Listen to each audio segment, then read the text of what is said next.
This meeting is being recorded. Ladies and gentlemen, welcome, and thank you for joining today's Freedom of Information Act Advisory Committee meeting. Before we begin, please ensure that you have opened the WebEx participant and chat panels by using the associated icons located at the bottom of your screen. Please note all audio connections are currently muted, and this conference is being recorded. You are welcome to submit written comments or questions throughout the meeting, which will be addressed at the Q&A sessions of the meeting. To submit a written question or comment, select all panelists from the drop-down menu in the chat panel, then enter your question in the message box provided and send. To ask a question via WebEx audio, please click the raise hand icon on your WebEx screen, which is located above the chat panel on the right. This will place you in the verbal question queue. If you are connected to today's meeting via regular phone audio, please press pound 2 on your telephone keypad to enter the question queue. If you require technical assistance, please send a chat to the event producer. With that, I'll turn the meeting over to David Ferriero, Archivist of the United States. Sir, please go ahead. Thank you, Michelle. Greetings from the National Archives flagship building in Washington, D.C., which sits on the ancestral lands of the Nacotchtank peoples. I'm David Ferriero, Archivist of the United States, and it's my pleasure to welcome you to the 7th meeting of the 2020 to 2022 term of the Federal Freedom of Information Act Advisory Committee. 2 years have passed since the FOIA Advisory Committee last met in person here in the main archives building. And the pandemic upended life as we know it. It appears that there is finally light at the end of the tunnel. I'm thrilled to report that we're welcoming researchers back into our research rooms on a limited by appointment basis as local public health metrics allow, and the National Archives Museum here in Washington is no longer requiring tickets or face coverings based on guidance from CDC. Public in-person events have yet to resume, but as we have shown again and again since March 2020, the National Archives has met people where they are through a variety of virtual platforms, including the National Archives YouTube channel. FOIA Advisory Committee members, today I look forward to hearing from you about the work you've all been doing on final recommendations on a wide range of issues relating to the administration of FOIA. I invite all of you, committee members and attendees alike, to tune in on Monday, March 14th at 1 p.m. Eastern Time when the National Archives celebrates Sunshine Week, a national initiative led by the News Leaders Association to educate the public about the importance of open government and the dangers of excessive and unnecessary secrecy. Philanthropist and National Archives supporter David Rubenstein will interview Librarian of Congress Dr. Carla Hayden and me about a wide range of topics, including the unique roles the National Archives and the Library of Congress play in documenting and preserving our nation's history and promoting civic literacy and democracy. I hope you'll join us March 14th on the National Archives YouTube channel. Finally, I look forward to joining you for April's FOIA Advisory Committee meeting, my last before retiring after 12 years as Archivist of the United States. Thank you, committee members, for your hard work tackling some of FOIA's toughest challenges. And I now turn the meeting over to Kirsten Mitchell. Kirsten? Thank you, David. I'm Kirsten Mitchell, the designated federal officer for the FOIA Advisory Committee, and I will be chairing today's meeting. Alina Simo, the director of the Office of Government Information Services, OGIS, and this committee's chairperson, is unable to be with us today due to unforeseen circumstances. I welcome all of you to this meeting of the FOIA Advisory Committee and ask for your patience as I step into the role of chair in Alina's absence.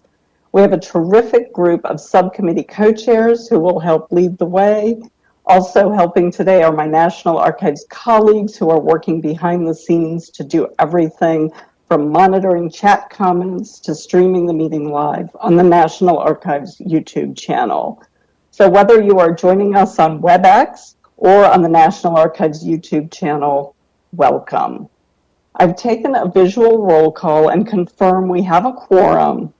Committee member Tuan Samahon is unable to join the meeting today. Kristen Ellis and Kel McClanahan expect to possibly miss part of the meeting, and Bobby Talebian will be a few minutes late.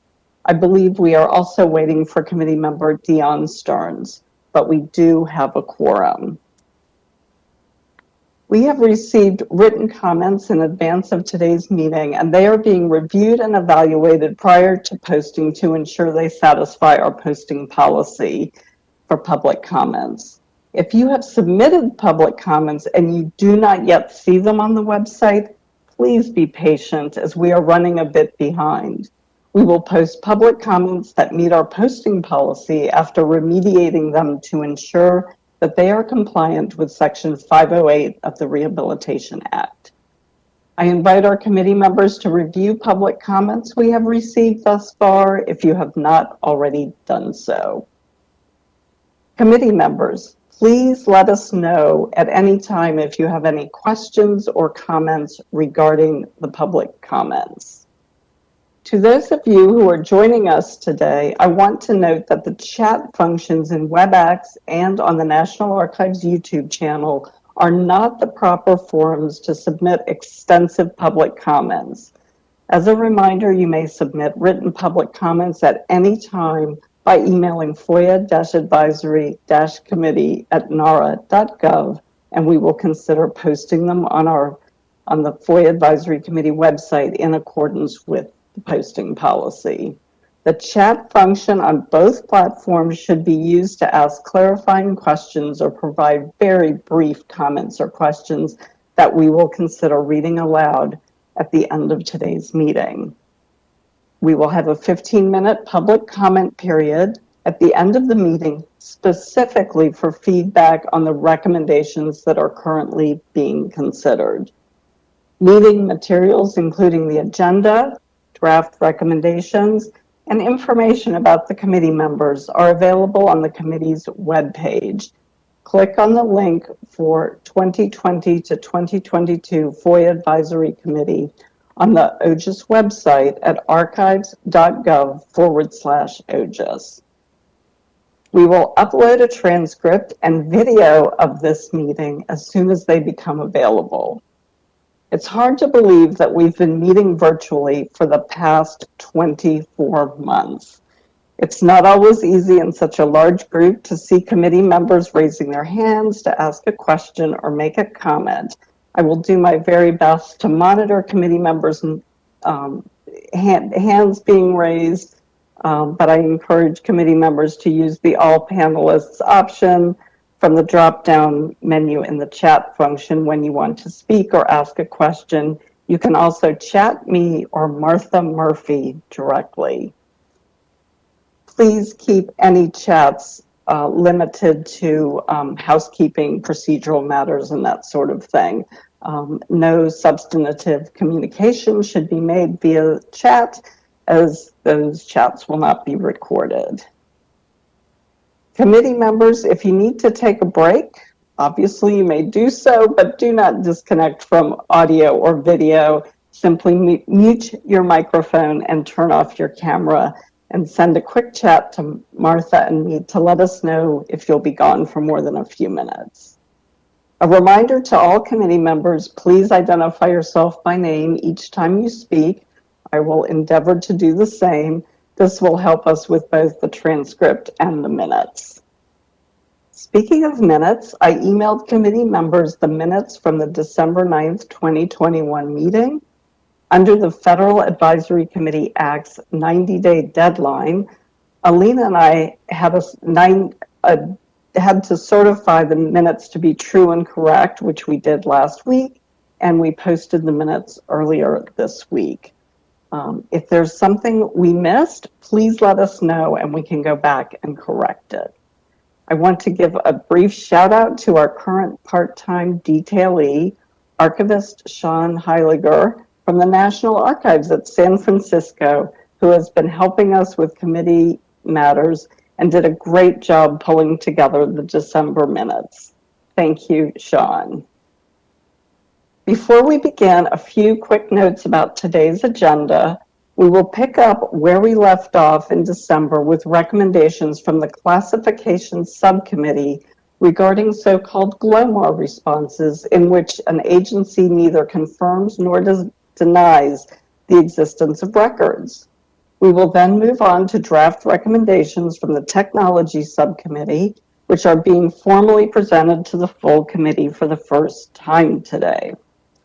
With regard to recommendations about first-person FOIA requests that garnered robust discussion at December's meeting, we expect those recommendations to return to the full committee at the April 7th meeting. And we look forward to hearing today about some forthcoming recommendations from the Reimagining OGIS Working Group, which we also expect to be formally presented at the April 7th meeting, pending approval by the Legislation Subcommittee later this month. And before we begin, I just want to say I reserve the right to adjust the agenda times as necessary so that we can keep discussion moving along without cutting it off too early. So before turning it over to James Stoker and Kristen Ellis, I just want to say that your goal as a committee today is to deliberate on the recommendations presented, discuss any information you have about this, and finalize and vote on the recommendations. And I just want to remind you that the recommendations can be voted on either as a package or individually, and that is completely up to you all. So I will turn it over to James Stoker for his presentation. Thank you. Thanks very much, Kirsten. Good morning, everyone. I'm James Stoker of Trinity Washington University. I'm the co-chair of the Subcommittee on Classified Information. We're here today to present the revised recommendations on the issue of Glomar responses to FOIA requests. I'd like to start with some words of thanks. First, a big thank you to all of our fellow committee members for their useful feedback during the December 2021 meeting. I'd also like to thank those federal agencies who took time to respond to the Glomar survey questionnaire that we sent out last summer. I'd like to give a special thanks to Bobby Talabian and Lindsay Steele of OIP, who kindly took time out of their busy schedule to meet with me last month to discuss these recommendations. And then last but not least, I'd like to thank all the members of the FOIA community who took the time to react to our proposal. And I'd particularly like to say thanks to Lauren Harper of the National Security Archive, who submitted very useful and detailed comments in support of the recommendations. We compiled a list of concerns that had been raised by all of these various groups and went through them fairly meticulously, I would say, in our mini subcommittee meetings over the last 3 months. And we hope that the changes that we have made have addressed some of them. In the end, the recommendations themselves have not changed very much. Most of the changes that we put into place affected the text of our report. We do hope to bring these to a vote today, but we are also open to discussing any remaining concerns. A quick reminder of why we are addressing this issue. Glomar responses are responses to FOIA requests, wherein agencies neither confirm nor deny the existence of responsive records, on the grounds that revealing the existence or non-existence of records would itself reveal information that is exempt from public disclosure under the FOIA, such as, for instance, classified national security information. Such situations were not anticipated by the Freedom of Information Act itself, yet there is a vast body of jurisprudence that provides them with a legal basis. Glomar responses are seen as particularly vexing by the requester community, since they provide no insight into the functioning of government. And yet government agencies perceive Glomar responses as absolutely necessary tools to fulfill their obligation to protect information that is critical to national security, law enforcement, and privacy. So Glomar responses, if anything, need more explanation, scrutiny, and oversight than normal FOIA responses. But because they were not anticipated by the Freedom of Information Act, and because their very nature conceals their specific rationale from the public, these are currently lacking. Our recommendations are as follows. And let's see, I don't know if there's a slide for each recommendation or not. There is? Okay, we can go to the first one then. First, that OIP issue guidance to government agencies that they use the internationally recognized nomenclature of neither confirm nor deny to refer to Glomar responses. We recognize that in a vast majority of cases, this terminology is being used by agencies, but the term Glomar is also frequently used. And for the average uninformed FOIA requester, this may not be something that they are familiar with, and so it may be a detriment to either filing follow-up requests or to understanding their rights under the Freedom of Information Act. So we can go to the recommendation number 2. Government agencies should be required to track and report annually to OIP the total number of NC&D responses issued, whether these NC&D responses were in whole or in part, the relevant FOIA exemptions that justify NC&D responses, and the number of corresponding cases in which these were used. So it can be justified by specific references to the FOIA. The number of NC&D responses that have not been affirmed on administrative appeal, and the number of NC&D responses that have not been upheld by a court in litigation. We also recommend that the DOJ should annually report aggregated data on NC&D responses. So it should, in effect, collect the information in the first part of this recommendation and then aggregate it for the whole of government and report it. We think that by presenting this information, the public will have a better understanding of how Glomar is being employed across government. We can move on to draft recommendation number 3. The government agencies post on their websites information regarding circumstances that will likely result in an NC&D response, and, where possible, recommendations on how to avoid such a response. We think that it's important for the government, to the extent possible, to identify common cases where this occurs and make the public aware of these circumstances. This can then help them to craft their FOIA responses in a way that is likely to be useful to them, because there are times in which the specific language used can have an impact on whether or not any information is produced.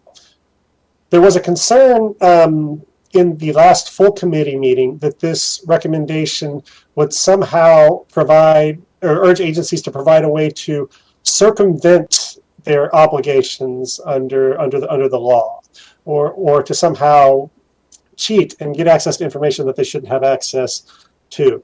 We don't anticipate this being a problem, because we believe that the agencies will still fully be able to implement whatever obligations they have to protect sensitive information, such as national security information or law enforcement information. It's rather a way of helping requesters to avoid fruitless responses that end up wasting not only their own time, but the time of the FOIA officials and government agencies. And now finally, recommendation number 4. We recommend that a relevant organization review the use and practice of NC&D responses across government and formulate a set of recommendations to ensure that these responses are being used in a manner consistent with the goals of the FOIA. We believe that it's important for a government agency itself with access to classified information and authorization to view information that would be protected by privacy, to evaluate the way in which these NC&D responses are being used, because we as a committee do not have access to this information. So we are unable to say, for instance, whether specific uses of the Glomar response are justified or not. But we do think that it's important for the sake of ensuring confidence in the requester community that an organization be tasked. We make some suggestions in the specific recommendation itself. OGIS or ISO may be able to oversee this, but in certain cases, such as in regards to the intelligence community, it may be important for an organization within that community to investigate. So for instance, the Intelligence Community Inspector General, or perhaps the Government Accountability Office. So these are our 4 recommendations. As you see, they have not changed very much, except for a few words here and there from our last meeting. But we do want to take some time now to answer any questions that people may have, or hear any concerns that they may have before taking this to a vote. Thank you very much. Thank you, James. This is Kirsten. I just wanted to note one thing. You mentioned ISOO. That is an office here at the National Archives, the Information Security Oversight Office. So I just wanted to point that out. I also wanted to point out that Bobby joined us, but he had to step away momentarily, and Dion has joined us on the phone. So I just wanted to acknowledge that, and it's over to the committee. Concerns, questions, comments about what James has presented?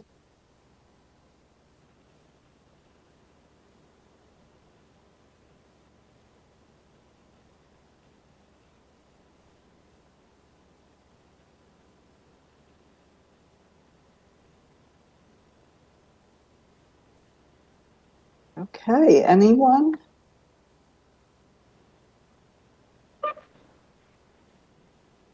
Cal, was that you? I think Alan raised his hand. Okay, Okay. Alan, thank you.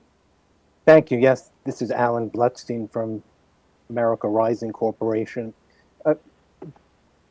I was wondering whether the subcommittee could, whether it was at liberty to shed any light on its meeting with the Department of Justice about these recommendations. I guess it's unfortunate that Bobby has stepped away, but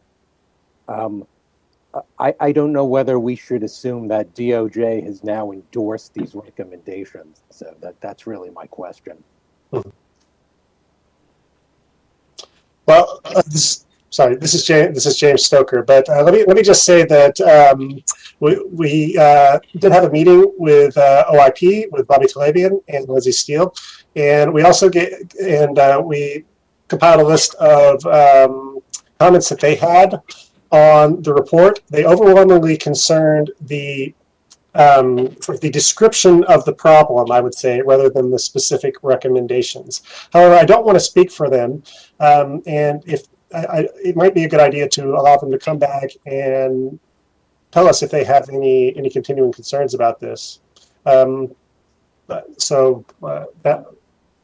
do understand the desire to get feedback from them. I can add a little bit of clarity to this. This is Cal McClanahan for those playing along at home. I wasn't in the discussion that James was referring to that was with the 2 OIPs, but we did discuss this with Bobby at a subcommittee meeting.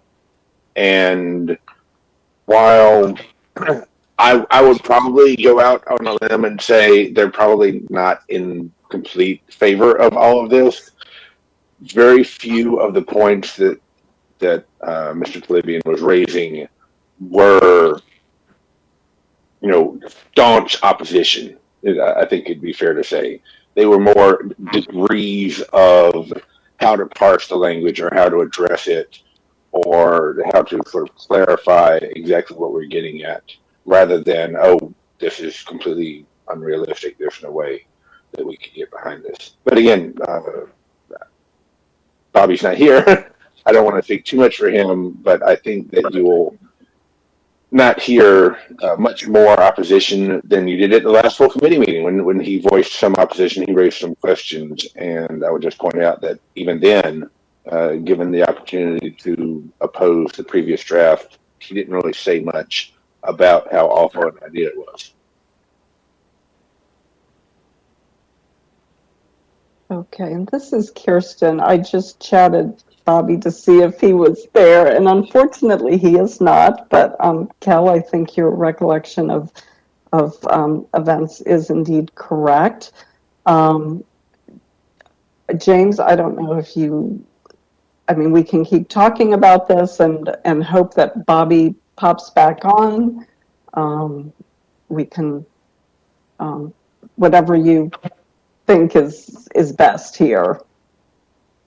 Well, this is James Stoker again. What I might suggest is that we hear any other comments and then right, see where we're at. Perhaps Bobby will rejoin us in the meantime.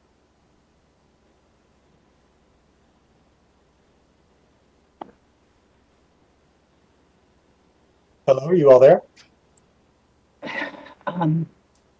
Hi, this is Patricia Wath. I know I made comments the last time that your committee presented this report. My comments are still the same. You know, for number one, we would like for folks just to veer away from the term Glomar and use neither confirm nor deny. You know, in any final response letter that I've written, I've used both terms and cited to the Glomar case. The only recommendation that I could see leaning towards is your third recommendation. But, oh, I'm sorry, I should have said Patricia Weth with EPA. But regarding the third recommendation about having federal government agencies provide information on their websites regarding Glomar responses, I think the majority of agencies we usually have, I know my agencies have in the past, we usually have a reference guide on our FOIA homepage. And we explain the various redactions. We, explain what a Glomar response is. So I can understand wanting to ask agencies to maybe explain what a Glomar response is, but yeah, I guess that's I guess my comments, and not to take up time, but my comments from our full committee's previous discussion on this still, my comments and concerns still stand. Thanks, Patricia. This is James Stoker again. Can I just ask a question about your comments? Are you saying, for instance, that you don't believe that government agencies should have to track and report information about their use of Glomar exemptions? Number two, and if so, why not? Well, with the Glomar responses, usually it's the agencies will claim an exemption as well. I've married it with exemption 7A in the past. And we, you're probably very familiar with the FOIA annual report required by DOJ. They track all of the exemptions that we make are tracked. It is such a thorough tracking of everything the agency does in their responses. I just, truthfully, to me, I don't see a reason for it. And, again, like I said, for number one, I've always cited to the Glomar case in my final response letters and used the terminology neither confirm nor deny. So to tell agencies not to use the term Glomar, that's going to be a tough one because that's the case. This is James Stoker again. Well, thanks very much for your response, Patricia. I can only say that I think you are underestimating the deep level of skepticism that exists out there in the public about the use of the Glomar response. It inspires a lack of trust. It provides no insight into the information requested. And there's this perception, and I stress that this is a perception because I don't necessarily personally believe that this is always or even frequently the case, but it gives the perception that the government simply doesn't want to respond to the request. And so for this reason, I think it is very important that the government be very transparent about how it uses this. And while you say that the FOIA annual report provides information on all sorts of aspects of how the Freedom of Information Act is interpreted and implemented, it does not provide that information about Glomar responses in particular.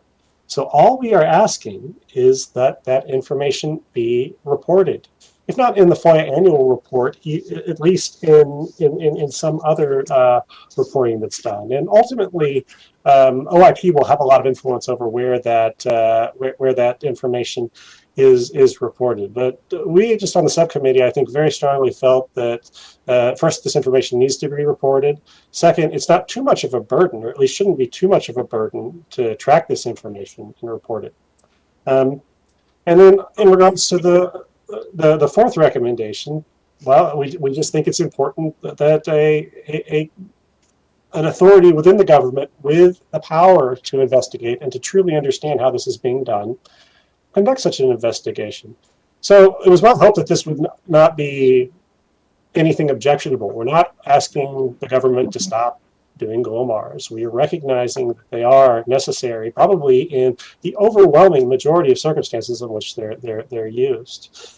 So I hope you will consider supporting at least some of these recommendations.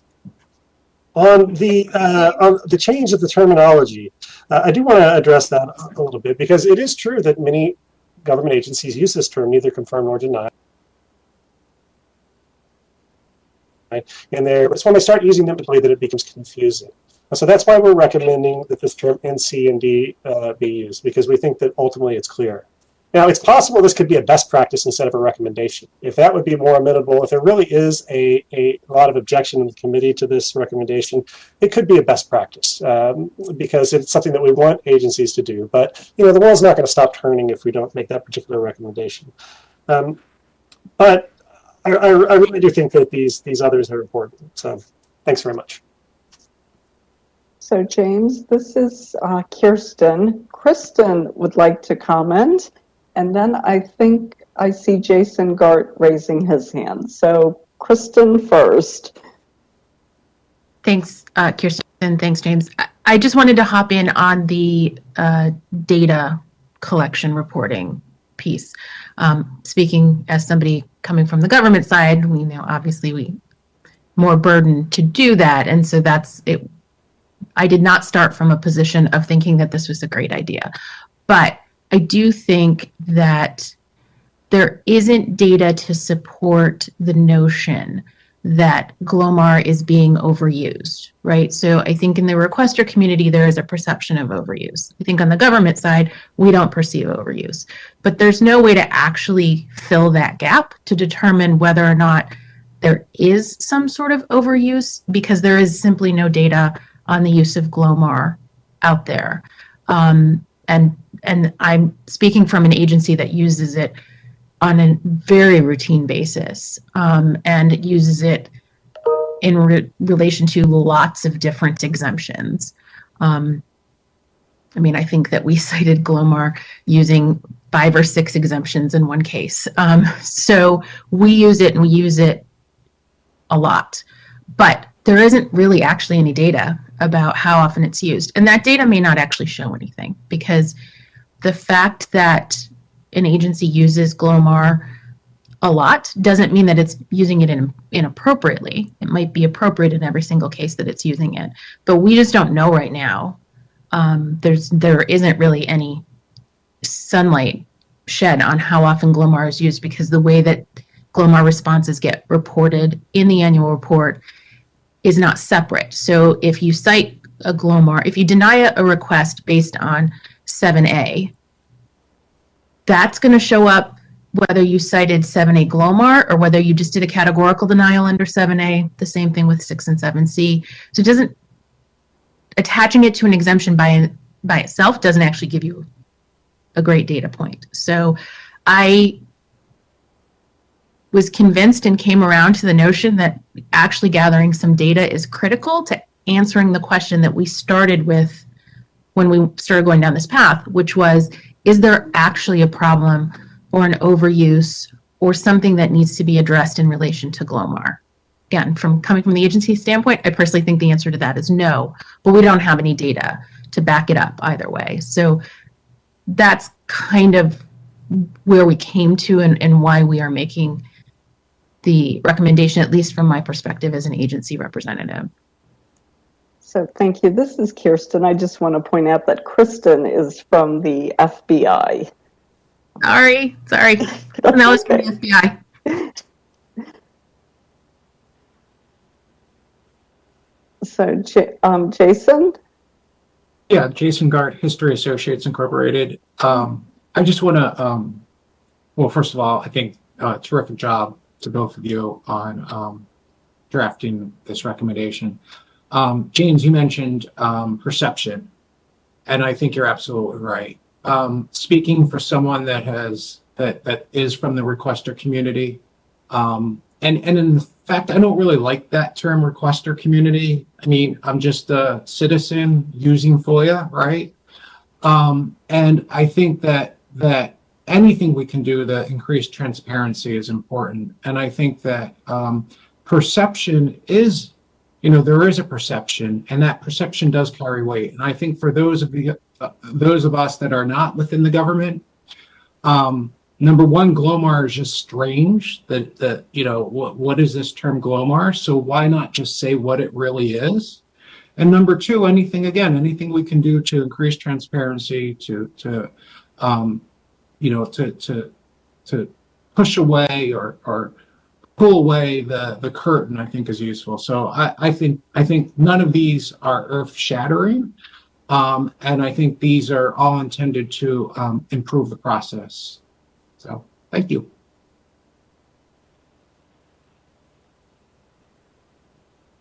Kel, did you want to say something? Yes, and this is Kel McClanahan. I was going to sort of draw the attention to the fact that, Christian, the FOIA litigation person from the FBI, and Kel, the attorney who quite often sues the FBI, managed to come to the middle ground on this is really rather remarkable, given where we started from. But to her point of the importance of data, this cannot be overstated. As a litigator, as someone who has clients, I often find myself having to explain to the client that things aren't necessarily as bad as they look, or that what they might see as a big problem isn't actually as big of a problem as it is. So I kind of am in the middle of the road on this when it comes to what we can actually point to. I agree with Christian wholeheartedly that if the data comes back and the audit comes back and the agencies are being entirely forthcoming and entirely conscientious about how they're using Glomar, I will be happy to stop complaining about what I see as an overuse of Glomar. My anecdotal information is different than Christian's anecdotal information. It's different than James's or Jason's or anyone else's. It's all anecdotal. It's all a small piece of the elephant. And if this recommendation yields nothing more than a complete understanding of what a good job the government is doing with Glomar, that will be something much better than what we have right now, which is no consensus because nobody knows what the data is. And so nobody can just blindly trust the other side that what they are saying is accurate. That's my 2 cents.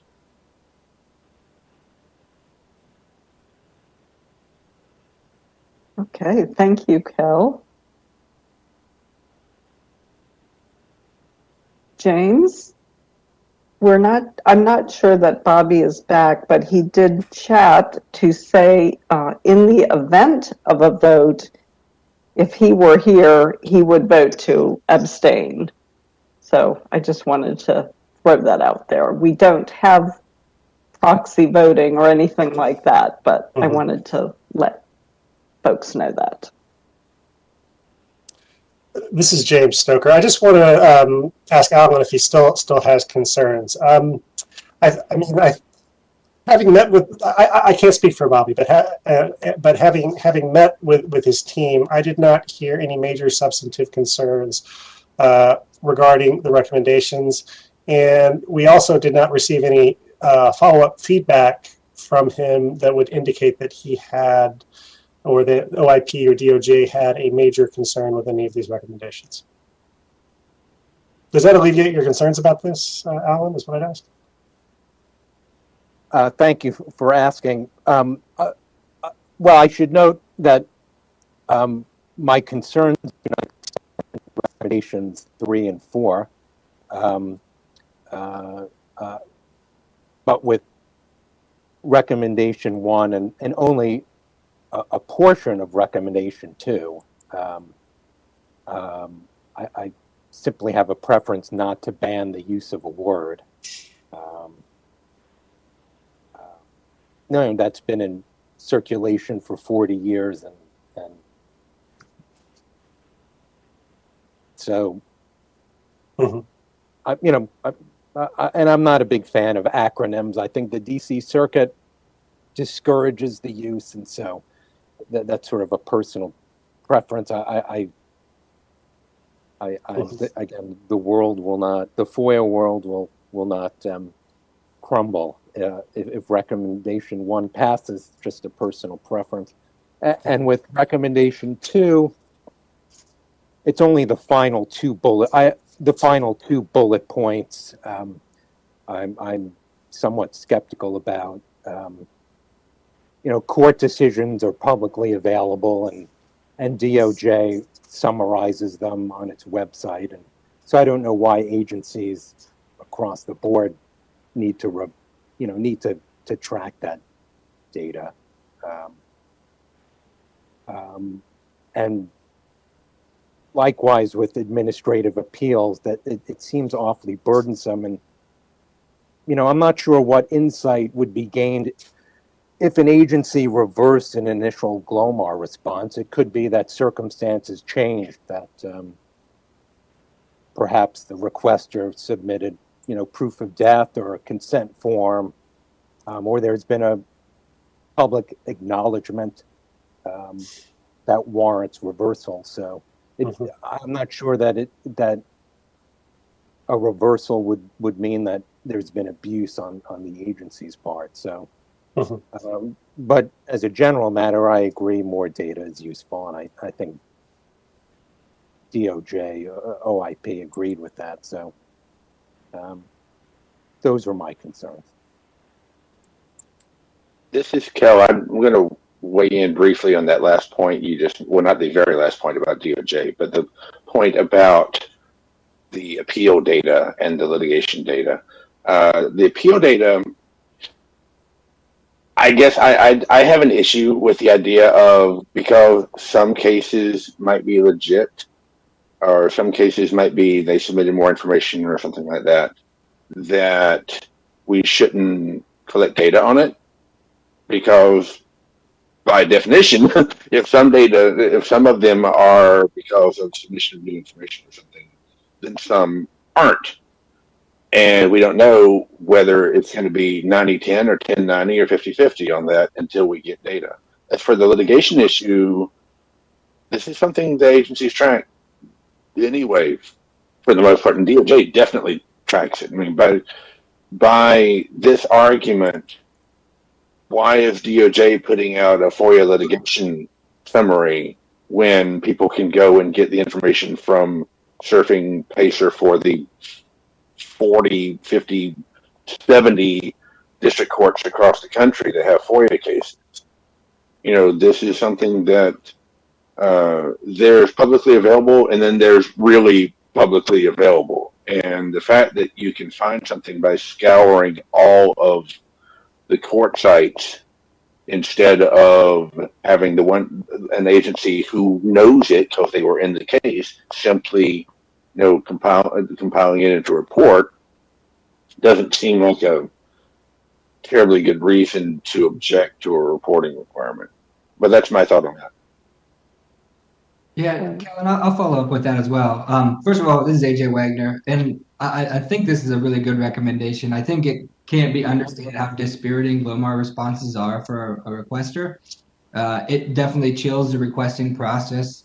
Once you receive a Glomar, it's game up. It's a black box, and it's really hard to push back. It's really hard to challenge. That said, there's obviously many good legitimate reasons for it. But I think the importance of those last 2 bullet points on recommendation 2 are key. I think if you just quantify the number of Glomars that are issued each year, the agencies will say, and each one was legitimate. I know that we can't do a qualitative review of every Glomar response, but this at least gives us some substance on what these look like and how they're challenged and whether they are or are not legitimate. And I think that review on recommendation 4 is especially important as well. Again, just quantifying these numbers, I don't think any agency is going to tell you anything other than we issued 1,000 Glomars last year and each one was legitimate.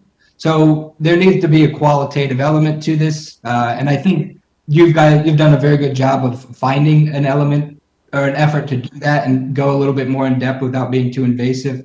But again, I think this is really something that continues to need to be addressed. It's been an enduring issue, and I think this is a small step in the right direction. I applaud the recommendation from front to back. I think it's helpful. I honestly think it continues to need more work in this area because I think from the requester community, again, a very big issue and really dispiriting. And honestly, unless you're a lawyer yourself, it effectively ends the request. So I think we need to continue to think about how it's used and where we go from here. So thank you for your work on the recommendation. It's much appreciated. So thank you, AJ. Thank you, Kel. I'm going to call on Tom Sussman because he has been waiting very patiently to ask a question. And I also want to say Bobby is back. So welcome back, Bobby. Over to you, Tom. All right, Tom Sussman, a public member, and I think this is a great recommendation. And I guess one of the questions I had, I think maybe Patricia raised earlier that this should be a best practice rather than a guideline.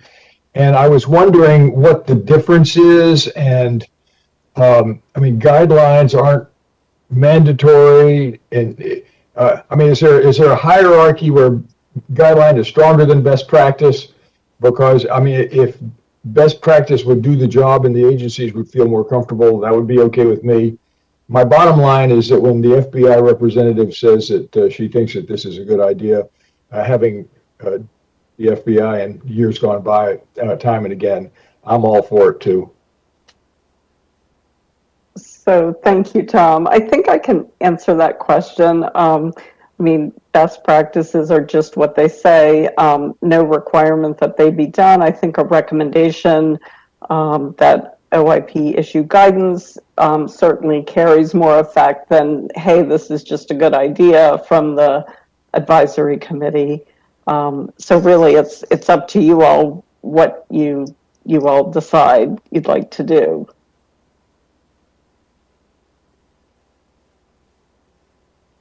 This is Kel. I think the reason that we settled on guidance versus OJIS issuing a best practice is more for who will listen to it. Like there are agencies who will say, "Oh, OJIS, they just do mediations. We're not going to listen to them." But if OIP says you should do something, they still don't have to do it. But in the current environment in FOIA in the government, OIP guidelines and OIP guidance is given a little bit of a bigger importance than OJIS best practices. I don't think that should be the case. There's a whole a presentation coming up on some of the reasons why that should not be the case. But that's that. I mean, as far as do agencies have to follow one and not the other? No. It is purely a sort of getting the message through to people in terms that they will give it serious consideration matter.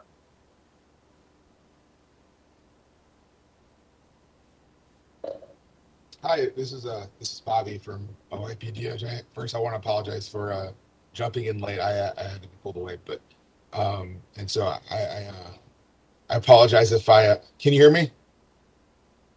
Yes. I apologize if I'm repeating something or not. Or I believe the recommendation for guidance was as to just the reference of neither confirm nor deny. Is that right? Yeah. And so I really appreciate James and Kristen its work on this, and really appreciated being able to meet with them. And I think these recommendations, while we didn't necessarily agree with them completely, and I think one we agreed to disagree with was maybe the first one, just because I don't know if there's evidence really of this being an issue, but also in principle, I think these are things that we can work with. And so I just wanted to just give my my thoughts on it. And so I think we can take these and, if not fully implement them the way the subcommittee envisioned, maybe in principle get there.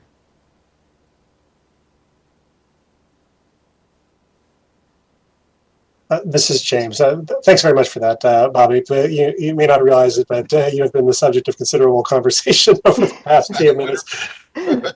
And at least as I understood it, the concern as well is this something that the DOJ is concerned about. So it's good to hear from you that there aren't any major concerns about any of these issues. So let me also just say thanks to everyone for your comments on this. From what I'm hearing, there's possibly a concern from some people about recommendation number 1, but I think we've only heard that from a couple of people.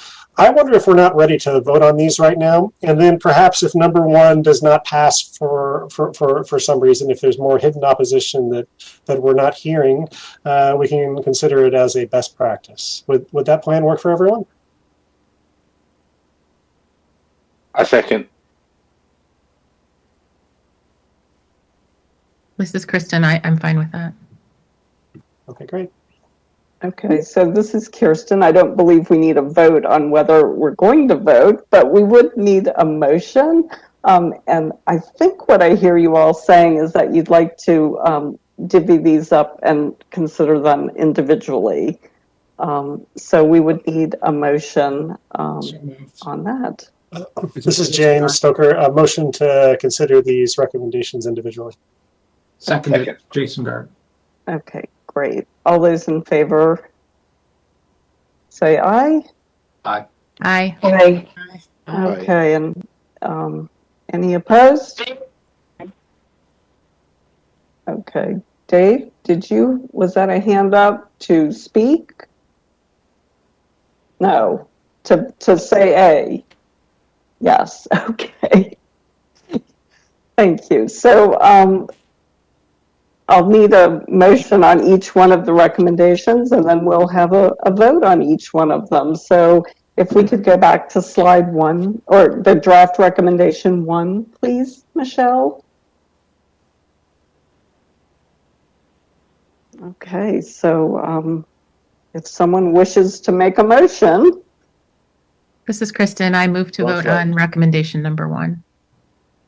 Okay, we technically don't need a second, but I'm happy to entertain one. So can we go back to, sorry, this is Allison. Can we go back to the Glomar recommendations? These are the technology subcommittee recommendations. Oh, I'm so sorry. Yes. Thank you. Glomar. Thank you, Allison. Having trouble speaking and reading at the same time here. So Michelle, if you could go back to Glomar, or the classification subcommittee recommendation number 1. Yep, perfect. Thank you. No, that's still a technology subcommittee. Yeah, it still is. There we are. Okay, so I heard a motion Second.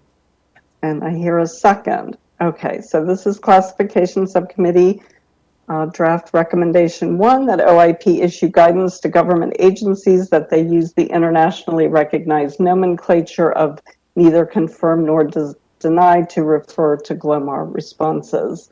All those in favor, please say aye. Aye. Aye. Aye. Aye. Okay, do we have any opposed? If you are opposed, please say nay. Nay. Nay. Okay, I'm gonna have to speak up and tell me your name so I can get that recorded, please, on the nays. Hi, Kirsten Patricia Yes. from EPA. Nay. Nay, okay, thank you. Allison Dietrich, Alexis Commerce, Grace. nay. Okay, Allison Dietrich, nay, and there was one other. Alexis Grace from USDA, nay. Alexis Graves from USDA. No, okay. Anyone else? Alan Bletstein from America Rising Corporation. Okay, Alan Bloodstein is a no. Okay, and then anyone else? No. Okay, any abstentions? I abstain. Okay, thank you, Bobby. So we have the motion carries by majority vote for passing draft recommendation number 1. We have 4 nays, or is it 3? No, it's 4 nays and 1 abstention. So the record will show that. Let us please move on to the second one. Michelle, if you could go to classifications. Yes, exactly. I move to vote on draft recommendation number 2. Okay. Kristen Ellis moves to vote on classification subcommittee draft recommendation number 2, which I will not read, but is up on your screen. Second. Okay. And there's a second. Again, we'll go through this. All those in favor of classification subcommittee draft recommendation 2, please say aye. Aye. Aye. Aye. Okay. Do we have any opposed to this one? Nay. Patricia Wath, EPA. Patricia Weth is a no? Yes. Anyone else? Yes, Matt Schwartz from EPA. Matt Schwartz from EPA is a no? Okay. Anyone else? A no. Terrific. And then any abstentions? I'll abstain again. Okay, great. Let the record show that Bobby Talibian is abstaining. We have 2 noes, the rest yays. The motion carries. So thank you for that. Michelle, if we could go to the next slide, please. Okay, classification subcommittee draft recommendation number 3. This is the one that government agencies post on their FOIA websites information regarding circumstances that will likely result in a neither confirm nor deny response, and where possible, provide recommendations and tips on how to avoid such a response from an agency. Is there a motion? Motion to vote? Okay, motion to pass the recommendation. Kirsten, this is Patricia Wath, EPA. Yes.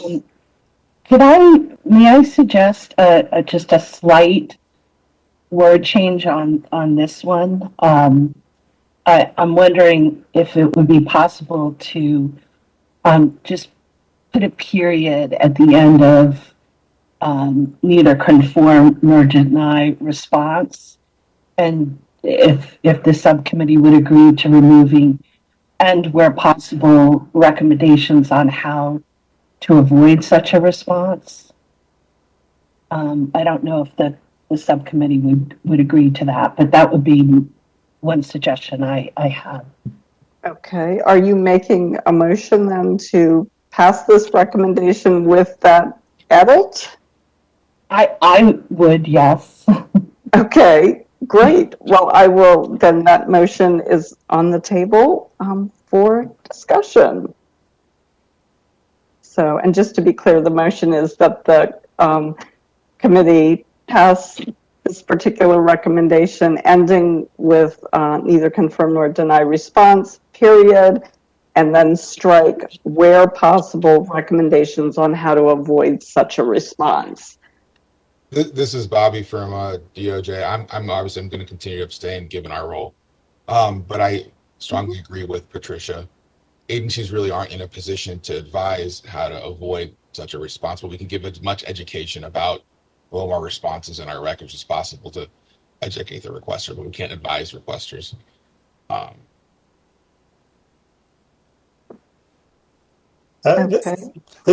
Sorry, others can chime in if they want to, but this is James Stoker. I just wanted to say that while I appreciate where this is coming from, and I understand that this does not necessarily place government agencies in a comfortable position in having to give advice on how to avoid those responses where possible. I do think the term "where possible" gives the agencies a very large amount of leeway in deciding how to approach this question. So I would personally prefer to see that clause remain. This is Kel. I think that this concern infantilizes FOIA offices and agencies. I don't think that these offices and the people who will be writing this information on their website will read this and go, oh no, I must tell the requesters how to circumvent my legitimate response so that I must release information to them that is properly exempt. I think they will see this for what it is, which is what some agencies already do. You know, here is what you need to do if you don't want to get a Glomar response. You need to prove, if it's for privacy, you need to give proof of death. You need to give consent form. You need to give public interest. If it's something like classification or if to the degree that you can point to public disclosure of the information that you're looking for, please do. These are common things that the concern isn't that no agencies are doing this and they all must. The concern is that some agencies are doing this and all must. I mean, it's not that big of a lift, I don't think. And I don't think this is going to result in a whole bunch of how to get out of jail free cards while still committing crimes websites. Yeah, I don't think that's necessarily it. Honestly, to me, without the clause, I think everything you're aiming for, you're getting. I mean, fully educating the requester on when agencies are going to issue Glomar response and when they're likely, for example, like you said, if you don't provide the certified ID. I mean, I think that accomplishes it. It's just, the second clause reads kind of funny. We're recommending how to avoid a Glomar response. I could go, like I said, in principle, I think we can work with these recommendations. So, but I did want to, I understand Patricia's concern. This is Kristen from the FBI again, and I will say that in the subcommittee, when we were addressing this one as an agency representative, I had some heartburn with it. And in fact, I think the where possible language is a result of those discussions. There are certainly, I guess it depends on how you're looking at it, but Kel is not wrong in the sense that, for example, on FBI's website, we explain that you will get a Glomar response if you ask for third-party records, unless you provide proof of death, consent, or an overriding public interest. So we say the circumstance where you're going to get it, third-party request. we also do give recommendations about how to avoid that, right? I mean, that's essentially what this is. I don't know that this is going to change what's on most websites, to be frank, because if the notion is like a classification Glomar, there just aren't a whole lot of recommendations that agencies can make that will allow you to get the information that you're looking for without stumbling across the Glomar response, because the circumstances for that are just too varied. Unlike in a privacy Glomar situation where it's a very specific series of steps that you could go through where you can ultimately get at the information if you can give us one of three things. So this was a compromise, I believe, by the subcommittee to encourage agencies to help requesters craft FOIA requests, which the FOIA does require us to do. So again, this was a topic of a lot of debate on the subcommittee, and I didn't love this, but I think that the where possible, as James said, it's not mandating that the agencies do anything that is going to tie them up in a way that they can't then protect their equities. And I don't know that it's necessarily going to change a lot of what's on an agency's website.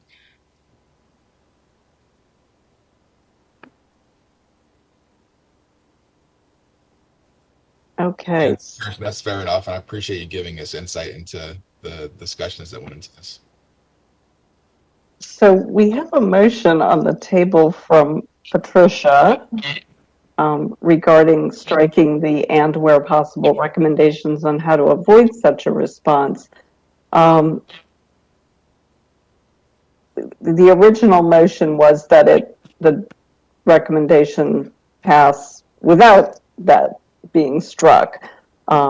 So I think we should go ahead with the full recommendation, and then if that fails, we could vote on the Patricia Weth amendment, if you will. And I'm sorry for any confusion that I may have caused there.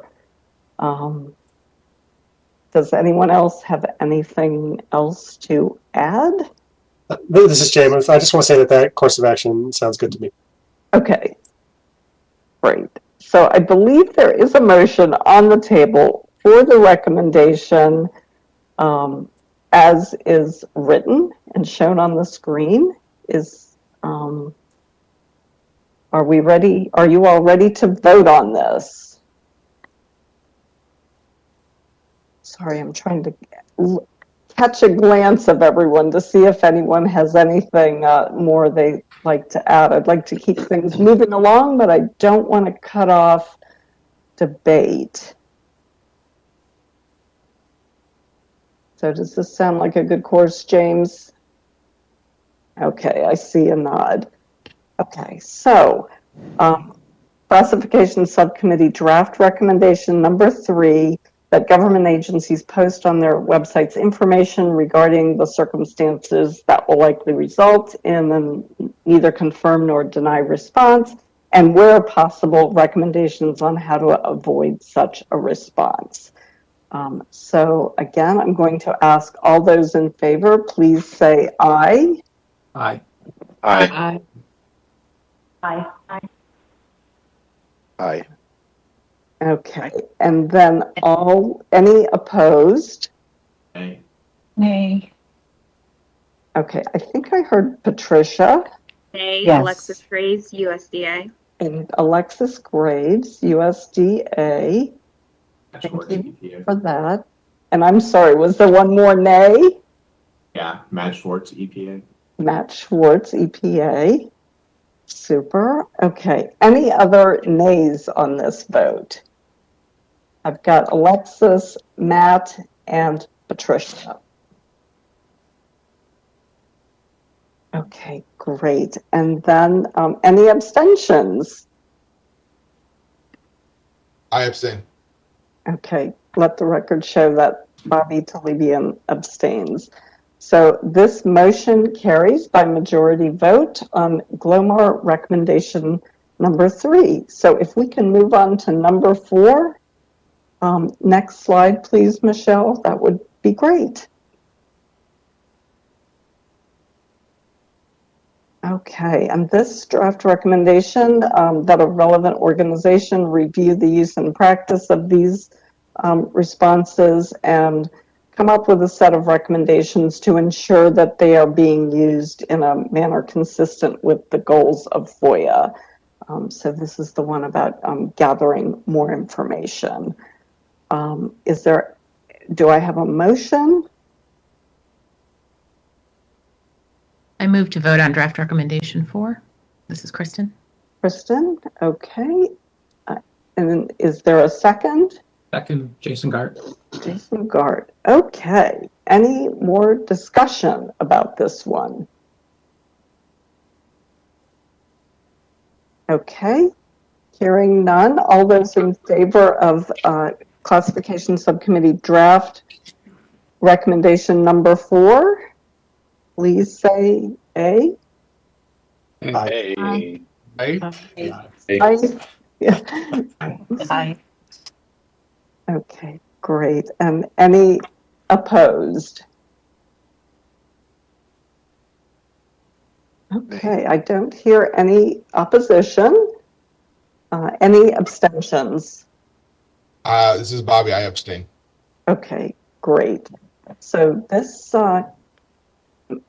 recommendation passes unanimously with 1 abstention.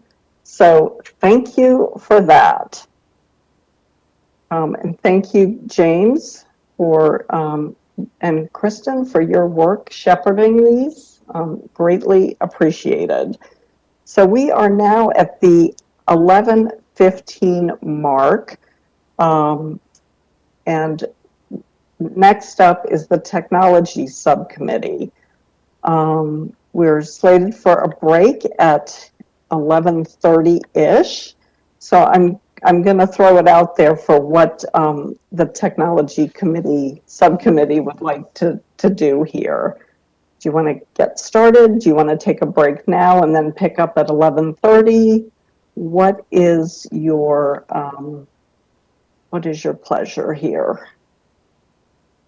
This is Allison. We were hoping or planning to go through each recommendation separately, so maybe do the first recommendation and then take a break if that works for people, or if it's easier to take a break now and come back and do it all at once, that's fine as well. Perhaps take a break, and this is Jason Gart. Perhaps take a break and then start fresh, since we'll also hopefully be voting. Okay, well, that sounds like a plan. I think we've been at it for an hour and 15 minutes. I think we could all use a break. So I am going to break the meeting for just 15 minutes. And if you could come back right at 11:30, that would be great. If I see a lot of you are back by 11:25, I'll get started a little early. But I will see you back here soon. Thank you. Thanks, Kirsten.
and I am the designated federal officer for the FOIA Advisory Committee. I am chairing the meeting today.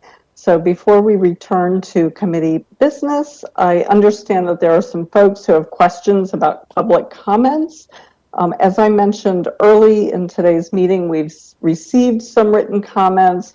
They're being reviewed and evaluated prior to posting to ensure they satisfy our posting policy for public comments. If you have submitted public comments and do not yet see them on the website, please be patient. We are running a bit behind, and we will post public comments that meet our posting policy after remediating them to ensure that they are compliant with Section 508 of the Rehabilitation Act. So we are now moving to the Technologies Subcommittee. So I will turn it over to Allison Dietrich and Jason Gart, who will present a package of recommendations from that subcommittee. So Thanks so much, Kirsten. Over to you. Thanks so much, Kirsten. My name is Allison Dietrich, Commerce Department. This Technology Subcommittee has been busy trying to figure out ways that we can provide recommendations to further enhance the FOIA process from the technology side. And we have 3 recommendations that we'd like the full committee to discuss today and potentially vote on if that's the way that the discussions lead. Hopefully we'll have as vigorous of a discussion with our recommendations as we did with the classification subcommittee's recommendations. So how we're going to do this today, Roger is going to discuss the first recommendation dealing with posting of minimum level of information to FOIA websites. Then David is going to discuss the recommendation 2 regarding establishing a working group to look at best practices for releasing records in native format, including metadata. And then AJ is going to discuss recommendation number 3 regarding further recommendations that were previously submitted during the 2016-2018 term and how we think that they should still be further pursued. With that, I'm going to turn it over to Roger. Thank you. Thank you, Allison. My name is Roger Ando.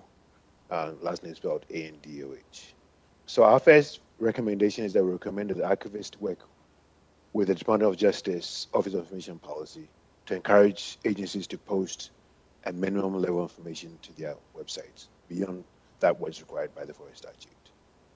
We list a few standardized elements that should be on agency websites. I'm not going to go through all of them. I'm just going to highlight 5 on the list. All right. Number 1 is that one of the elements that we would like to see on every website is each website should link to their current FOIA regulations and include an FAQ section which provides this information in plain language.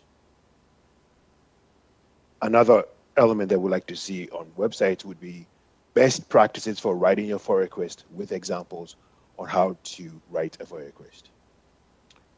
3, accessible contact information for individuals with disabilities that they can use if they encounter inaccessible documents.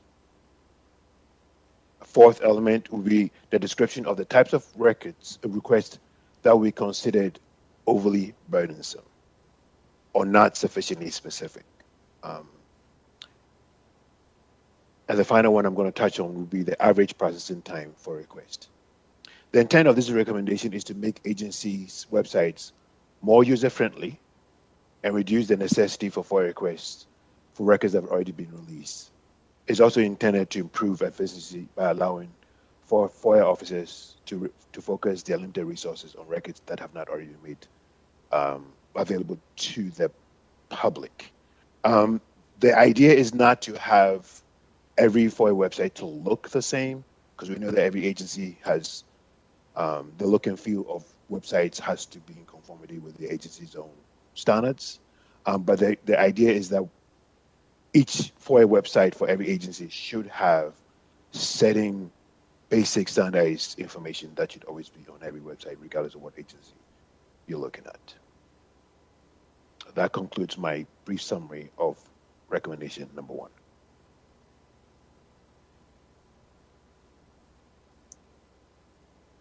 Okay, David, do you want to discuss number 2 and then we can come back to the recommendations as a whole? Totally your call. If you want to hit these one by one or go through, happy to serve. What's your pleasure?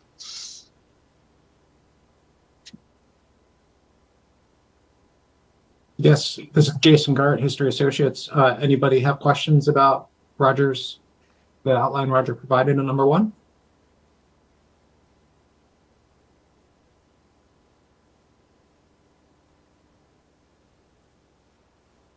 This is James Stoker from Trinity Washington University. So the only question that I had is, are there already a set of guidelines, say from the Department of Justice or from some other agency, about what specifically should be posted on the website, or is it just what is available, or is it just what the FOIA itself mandates? Hi, this is Bobby from DOJ. We do have guidance on our on agency websites, and I appreciated the paper. I looked at the white paper acknowledging that there is the guidance, and also we have FOIA.gov and where we satisfy a lot of what's being pointed out specifically. But that I believe the intention of this is just to reemphasize and reinforce the importance of this.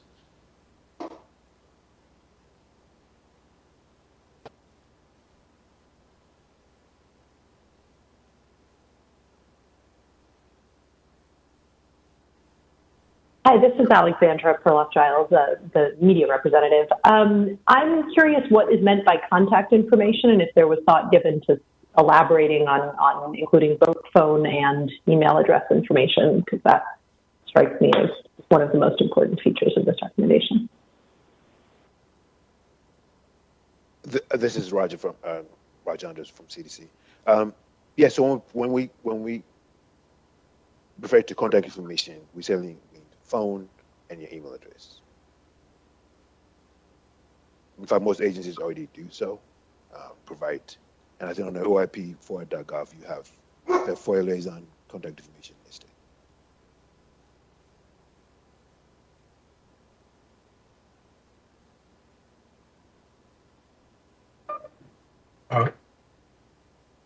This is Tom Sussman. I have a question. What's the argument against more standardization of the website, of the FOIA website portal itself? I mean, I noticed you want standardized elements, but you specifically say you are not recommending standardized websites, FOIA websites. Why not? I mean, why should the public going from one agency to the other have to navigate a wholly different approach to,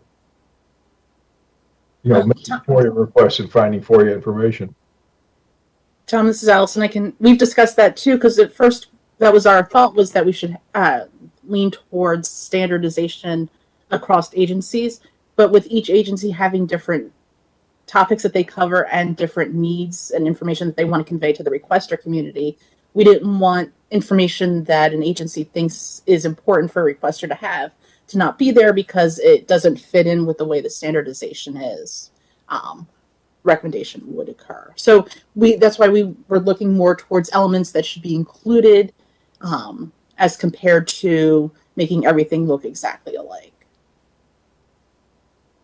That was a big problem across all our technology concerns, is that there's a lot of unique situations and different approaches to technology and FOIA generally across the government. But we ran into different approaches to technology, different software, different practices built out over years and years and years. So it was really difficult to think about standardization. Absolutely on our mind, though, Tom, when we were thinking through this. And this is Kirsten. That was AJ Wagner who was just speaking. This is Jason Garden. I just also add that Allison and AJ are absolutely right. Roger, we spoke about this at length, and the feeling was that there's a lot of different, each of the websites have a lot of different looks and feels. And, one website may look this way, one may feel and look this way. And we thought the best way to handle that, in the reality of that, we're not going to have just rebuilding these websites across every agency, was to standardize the elements of information they should include.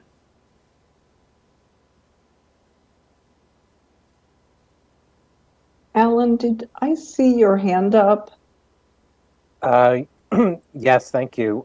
This is Alan Blutstein from America Rising Corporation. My question is, of the 15 items that are listed, can you give a few examples of what is new from 2017 that was not in DOJ's guidance?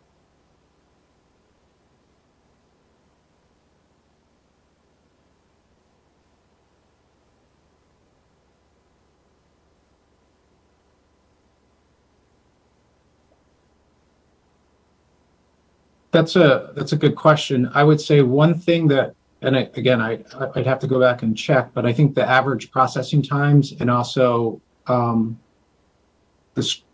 descriptions, number 11, descriptions of types of records that would be considerably burdensome, not specifically specific. So I think number 10, which was the processing time, number 11, the burdensome issue, and then also, and Allison can correct me or Roger can correct me, but I think the capstone email policy as well on the email retention schedules. So making sure people understand that there's a capstone email policy at certain agencies, and you know, you might want to target that. I also I also think the guidance tips on how to best frame the question might not have been specified. But again, I'd have to go back and look. Thank you.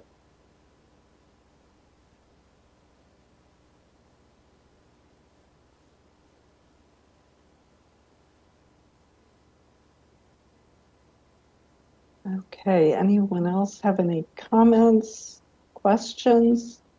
Yes, Alexis. Graves, USDA. I'm sure you guys did a thorough review of agency websites as they currently exist.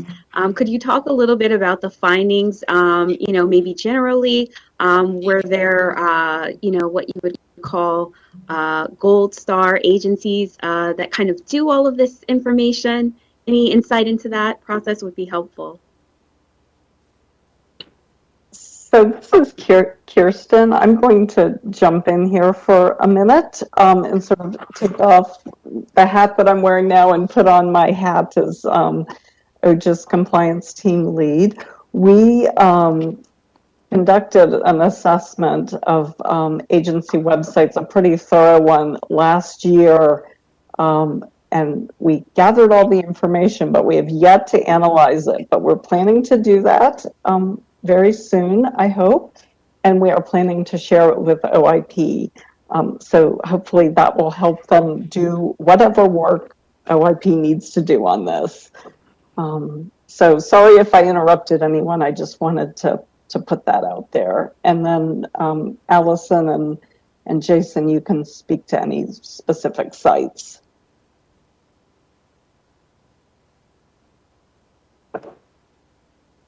So this is Jason Garrett. I'll jump in first. I'll say one thing that I think is important about the recommendation is on page 2, where we recommend that agencies keep the user experience in mind when designing or updating their websites and meet any requirements set forth by the Federal Web Council.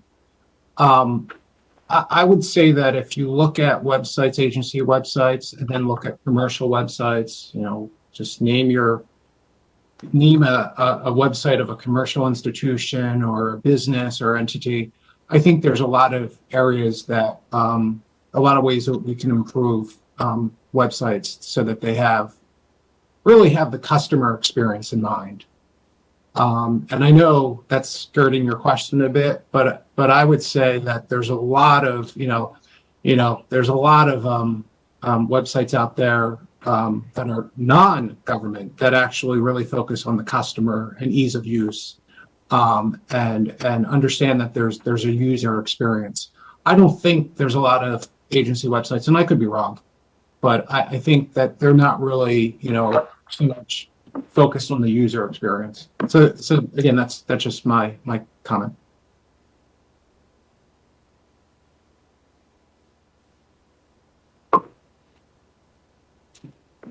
Hi, this is Patricia Wath with EPA, and I really like this recommendation. I feel I'm a person who likes lists, and I can check things off. And at my former agency, we had recently revamped the agency website, and I relied heavily on the DOJ's guidance and the DOJ self-assessment toolkit to help me upgrade my website.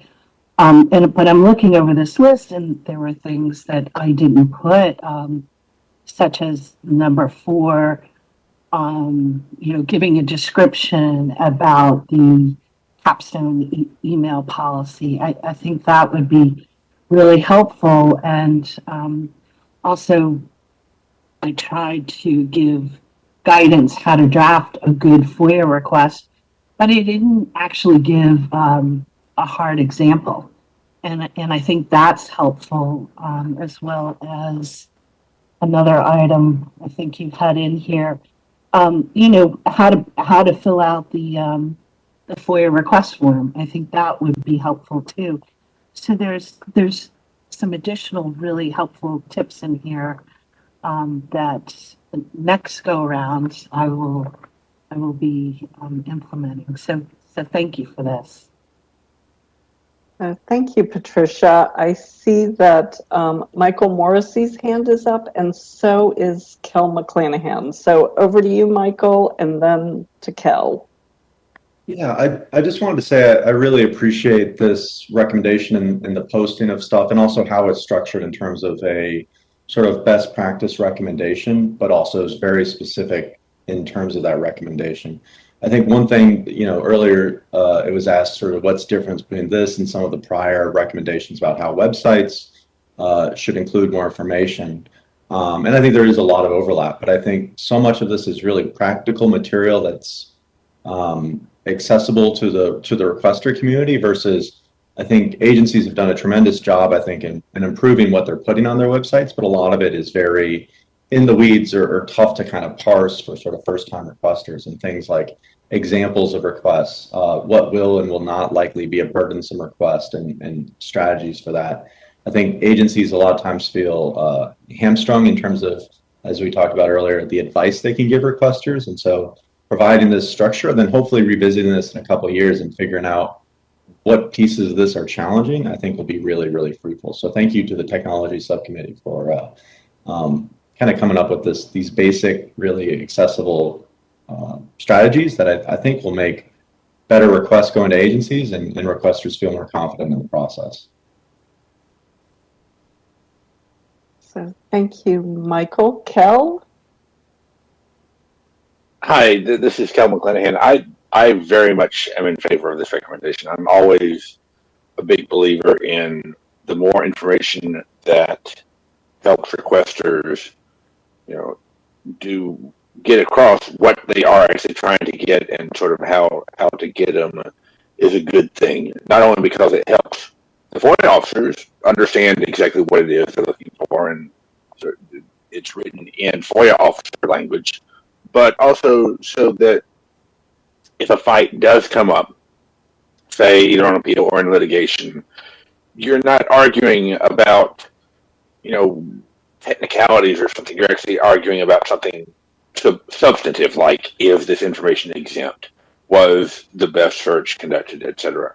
The one suggestion that I would make, and I would hope that the subcommittee would sort of just adopt it on its own, is I would modify number 11 by splitting that in two to say the types of records that we considered overly burdensome. And I would say unduly, not overly, because that's what the litigation, the court language normally calls it, unduly burdensome.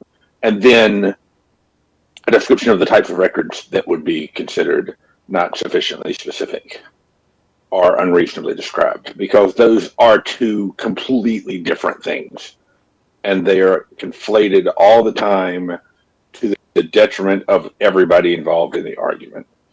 And so for instance, something is unduly burdensome if you request all records maintained by the agency, even though it's clear what the person is asking for, but it would impose a burden.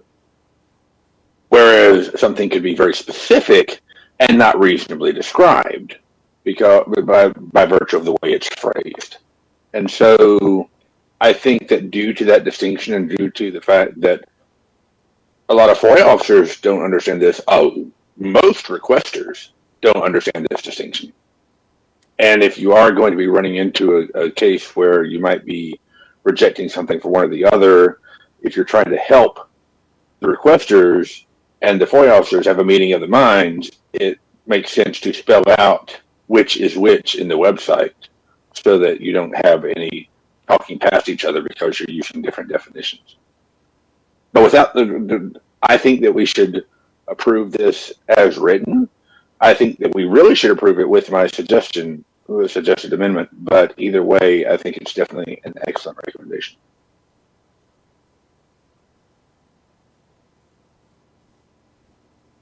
Okay, this is Kirsten. I just want to say that like the previous recommendations, you all can handle it one by one.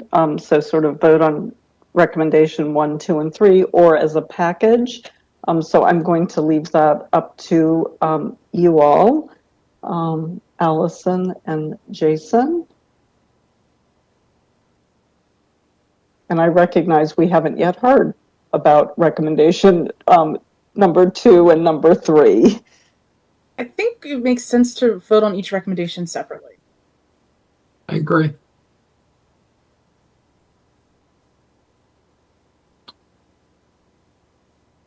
So I'll make a motion to vote on recommendation number 1.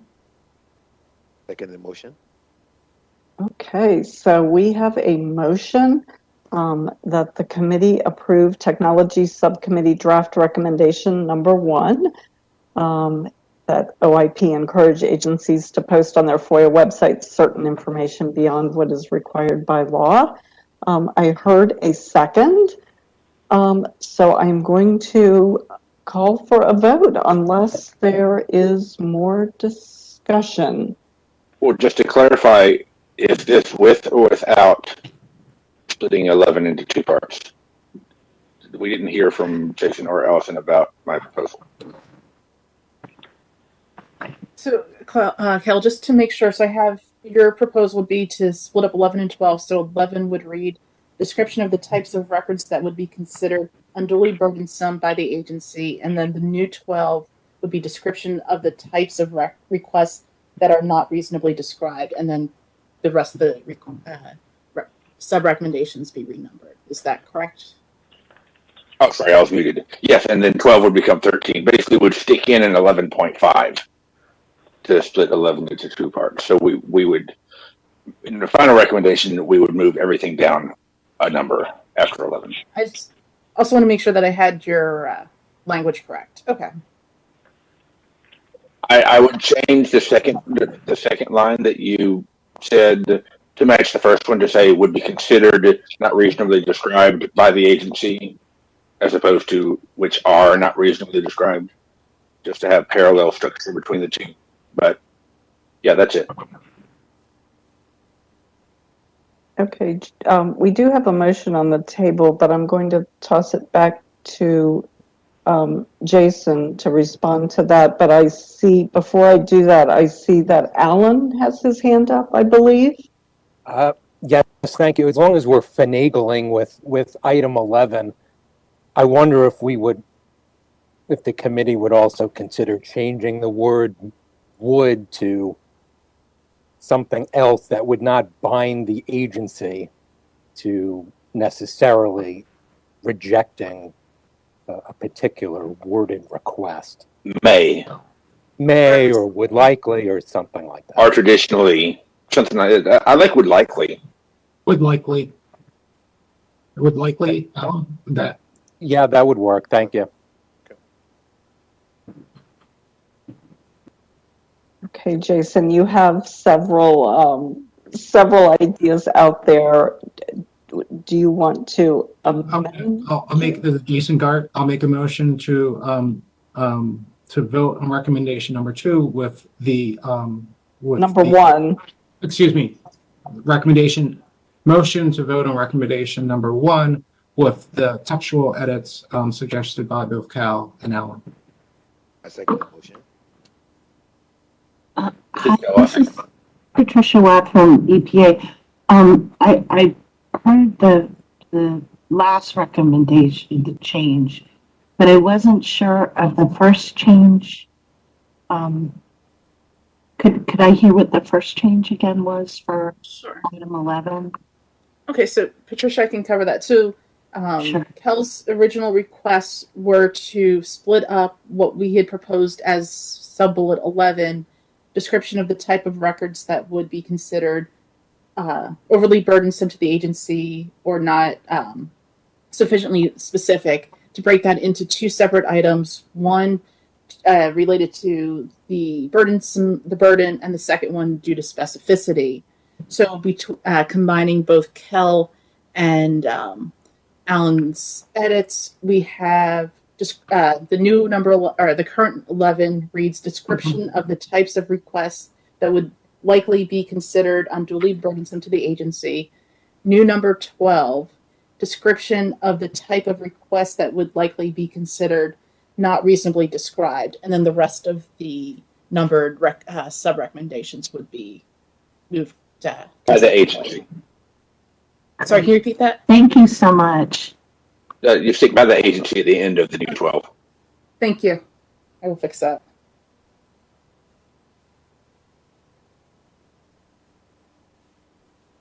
Thanks for that, Allison. Yes, thank you. So is everyone clear what the motion is?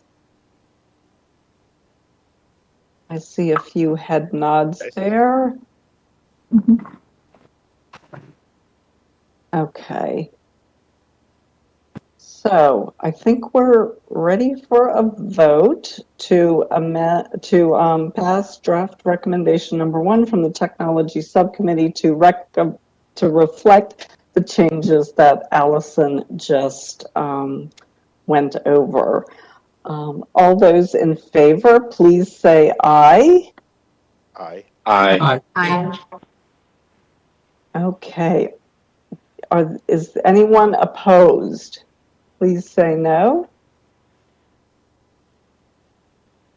Okay, super. I don't hear any in the negative. Do we have any abstentions? This is Bobby from DOJ, and I abstain. Okay, let the record show that the recommendation passes unanimously with 1 abstention from Bobby Talibian. So let's move on to recommendation, Technology Subcommittee recommendation number 2. And I believe that is you, Dave. Thank you, Kirsten. Yeah, my name is David Coulier. I'm an associate professor at the University of Arizona School of Journalism and president of the National Freedom of Information Coalition. And this second recommendation deals with electronic records, and an issue that's been coming up more and more over the years. So what I think we've encountered, we've learned that our technology is not keeping up, and we think that should be addressed. When it comes to electronic records, a lot of requesters would like to see the metadata. That's the recorded data within the electronic record that shows when it was created, perhaps who created it, when it was changed, those sorts of elements that can be useful, particularly to journalists and others who are looking at how records are created and when. This can be embedded in emails. It could be embedded in databases. So this is something that we think is really important. And what we found is, I think we ran across agencies that have software that when they're processing records, it converts the electronic record to a flat file, a PDF.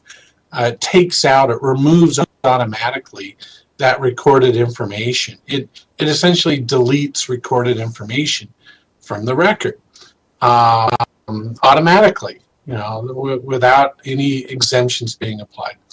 And we also, I think, learned that there's at least one agency that does not consider metadata part of the record, that does not see it as something that's disclosable.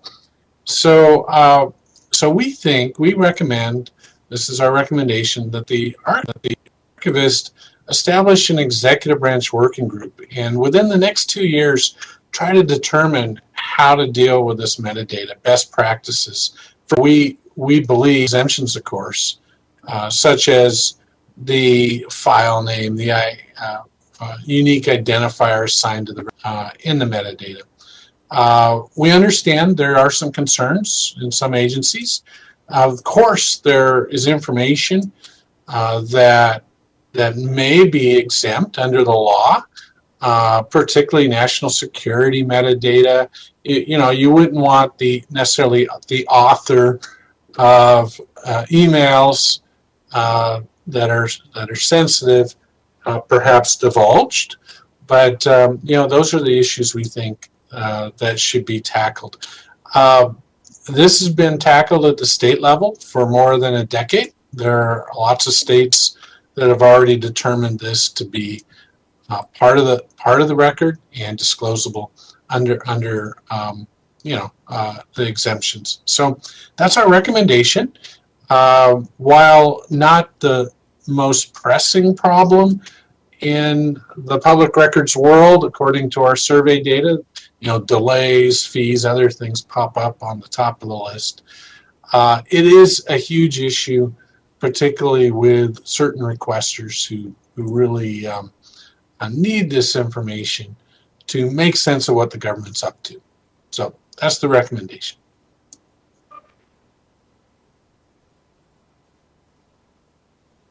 Welcome comments, questions. Hi, this is Patricia Weth from EPA. I had a thought, just gonna throw this out and see if it's something that sounds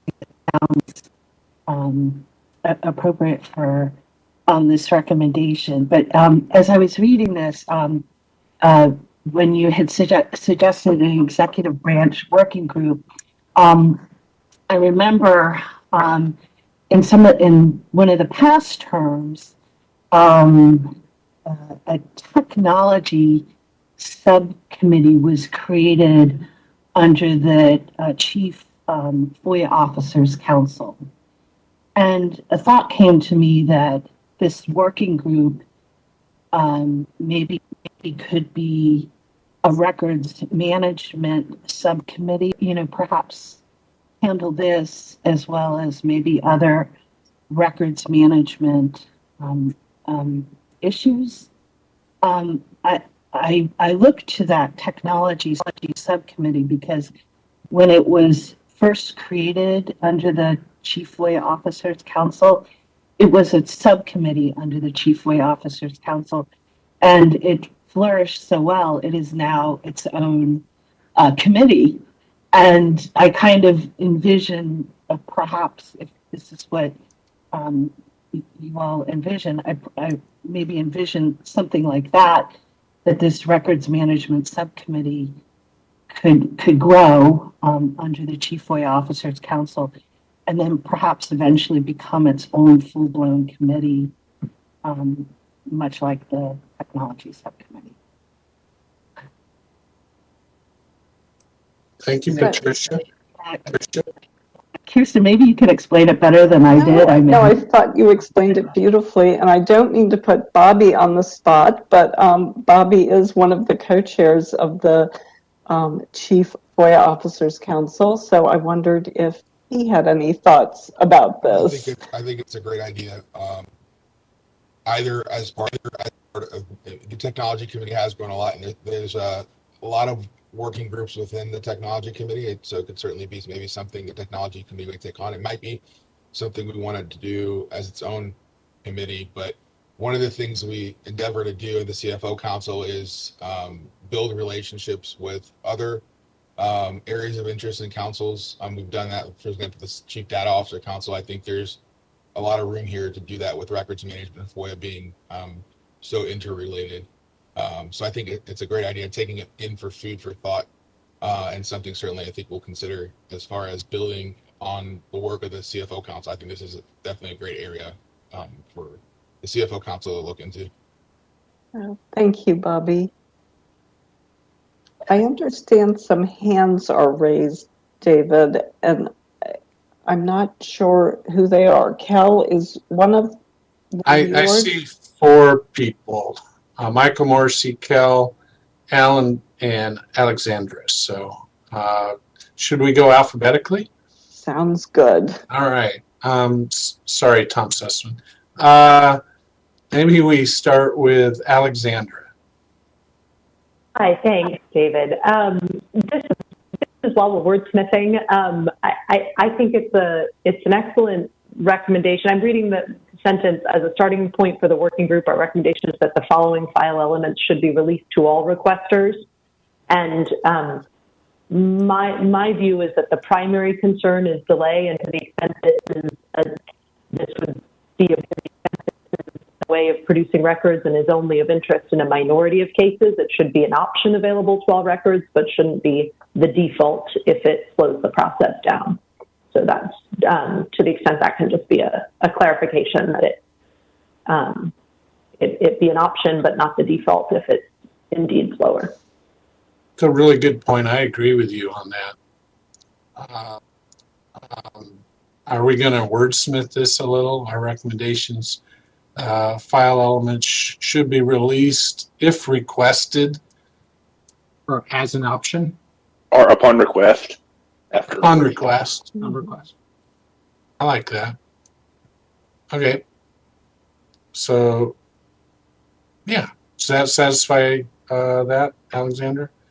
That sounds good to me. Thank you. Great. All right. Next up, I see Cal. Yes. So first thought is that I'm very much in favor. So far, y'all are 2 for 2 with me. So this should not be seen as like the metadata recommendation, because this reaches so far beyond metadata. And I can just give 2 examples. Number one, I get Excel spreadsheets all the time that are flattened into 20,000 page PDFs with no rhyme or reason that's immediately visible as to where the columns go and whatnot. Where just getting the Excel file would be, a huge step up.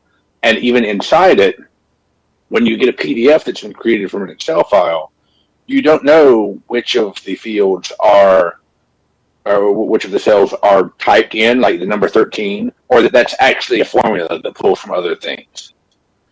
And so that's an example of the type of native format that has nothing to do with metadata that you would need to know. The same thing goes for emails, Word files, PowerPoint presentations. I lose track of the number of times that I'll get a PDF of an email or of a Word document that'll say, because it's written that way, because we now write this way, more information can be found here. It'll be underlined in blue. That means that's a hyperlink. If that's just printed to a PDF, we have no idea where that hyperlink goes. We know there's a hyperlink there. We don't know where it goes. And so this should be viewed as much broader a need than just the metadata issue. And even for the people who have issues with metadata, you should not vote against this, because there is a lot of stuff in it that it encompasses besides that. The second thing is a little bit of wordsmithing. Unless y'all had a good reason for not doing it. You say establish an executive branch working group. I would say establish an executive branch working group or FACA committee. This is something that they need outside voices on, I think. And while I'm not sure to the extent that you can have a non-government person in an executive branch working group, I think that whatever this does, or whatever group is formed, needs to have people from outside the government being at the table. And so if there was a reason for not doing that, then I would like to know it. If not, then I would suggest that you stick that in there as a little insertion. Kel, quick question. This is Kirsten. Are you suggesting a separate federal advisory committee, or are you suggesting a subcommittee of the FOIA advisory committee? No, I would make it a separate advisory committee just because there are a lot of issues that the committee described here would be focusing on that would require expertise that might not necessarily make the cut for this committee. And it needs different skill set to come up with how to do this, what to do this. We don't have a whole lot of scientists, engineers, and computer scientists in this group. This would need to be policy people and tech nerds. Okay, so before I kick it back over to David, I'm just going to say that that's something that, at least putting on my OGIS hat, my National Archives hat, I think would need some study, and it would be an enormous undertaking. Anyway, just throwing that out there, and I'm kicking it back over to you, David. Well, and I noticed Jason has his hand up too. Yeah, and also, and we'll get to Michael Morrissey as well here. Yeah, Cal, on your first point, Cal, you're absolutely right. And it is in that recommendation that they look at the native format issue, because you're absolutely right. And I noticed, we did hear that eFOIA does require agencies to provide it in the format, native format as requested, but obviously that's not happening, right? Obviously requesters are getting information converted from their native format into formats that aren't useful. And this is a huge problem out there, and so that needs to be addressed, and this working group should look at that, because if that's not being followed, we have to figure out, well, why and what can be done about it. Again, I think we'd probably hear from some agencies that it's tied to their software. Their software converts it automatically. Well, if that's the case, we need to address that and fix that. And I'm seeing in the chat people saying, yeah, eFOIA requires a native format if requested, to the extent that is possible. So maybe that's the squishy area that we have to talk about, right? And work through. On your second point, Cal, okay, so you're recommending that we have, I assume, the next FOIA advisory committee term hash this out instead of an executive branch working group. Is that your recommendation? No, specifically not. I would say, because it would track, your recommendation is we recommend that the Archivist of the United States establish, and we would say, either A, an executive branch working group, or B, a FOIA advisory committee, or sorry, not advisory committee, a federal advisory committee, which would be that if the archivist decided to go with B, he or she would establish a new federal advisory committee. It may not be now, as Kirsten suggested, it might need some study, but you're not saying you have to study, you have to establish it within, 2 years is, to me, plenty of time to study whether or not to do it. You might want to stick it up to 3 or 4 if Kirsten had a really big objection to that, but it would be a separate committee with this as its focus, rather than being sort of we're telling the next committee what to do. Because those people we hear aren't necessarily in the weeds enough or have the appropriate skill sets to weigh in on how FOIA software works and interfaces with agency record systems, et cetera, et cetera. Okay. Is that an amendment then, Cal? Do you want to phrase that? Well, yeah, I would say it is an amendment. I would suggest to say instead of, after working group, where you say establish an executive branch working group, stick in or federal advisory committee. Okay. Within 2 years. So I would. Then it's up to the archivist to decide which one they want to do. David, do you mind if I just jump in? Yeah, jump in, Jason. So this is Jason Gart, Jason Gart History Associates. I think Kel, I understand your point, and I kind of see where you're going. I think one thing that I would disagree on is about you mentioned about the technology, that federal government may not have the technology to wrap their heads around this, and I'm just summarizing. I actually disagree with that. I think that within the National Archives, they are dealing with metadata. They are dealing with electronic records. There's a lot of knowledge there. And one thing that we've pinned this recommendation on is NARA Bulletin 2015-04. And if all of you haven't had a chance to review that, you should. It's in a footnote. And it provides the guidance. So that bulletin is the metadata guidance for the transfer of permanent records by agencies into the National Archives. And they talk about the types of metadata that should accompany those transfers of permanent records to the National Archives. And that's kind of where we pulled these starting point file elements. And I think that there's a lot of knowledge and understanding in the archival community at the National Archives about how to do this because of the transition within the National Archives and the federal government into a fully electronic record environment.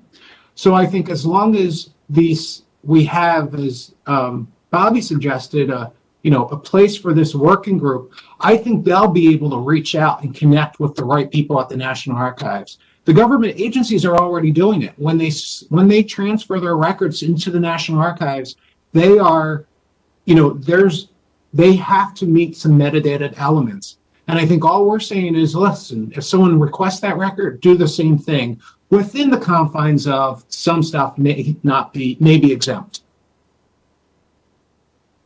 And if I could, you're right. That's why I said or. I think that we are not well placed to tell the archivist which is a better idea. I think that if we put in or, then if the next archivist decides that it can all be done in-house, then that still meets our recommendation. If they decide that it needs outside input, that still meets our recommendation. To how much work goes into creating a FACA committee, which I definitely appreciate. So the working group might be an interim step to that. I'm saying that we should at least acknowledge that there may be a need for something more than just an in-house working group.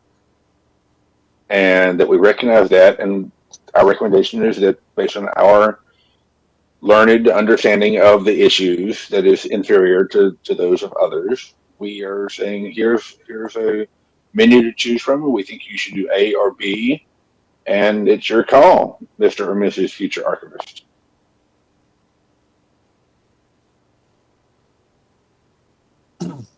Okay, so Cal, I guess if we want to follow parliamentary procedure, you're making a motion to add that language to the recommendation, yes? Well, no, I'm just asking you, like I did before with the other one, to if you voluntarily change it. Okay. I don't have a strong sense of what everyone else thinks on this. I'm hearing conflicting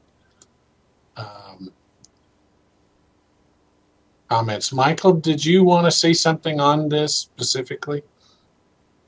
Yeah, I do. Thank you so much, David. And this is Michael Morrissey from Muckrock. And hooray for tech nerds, as somebody mentioned earlier, who can help figure some of these things out.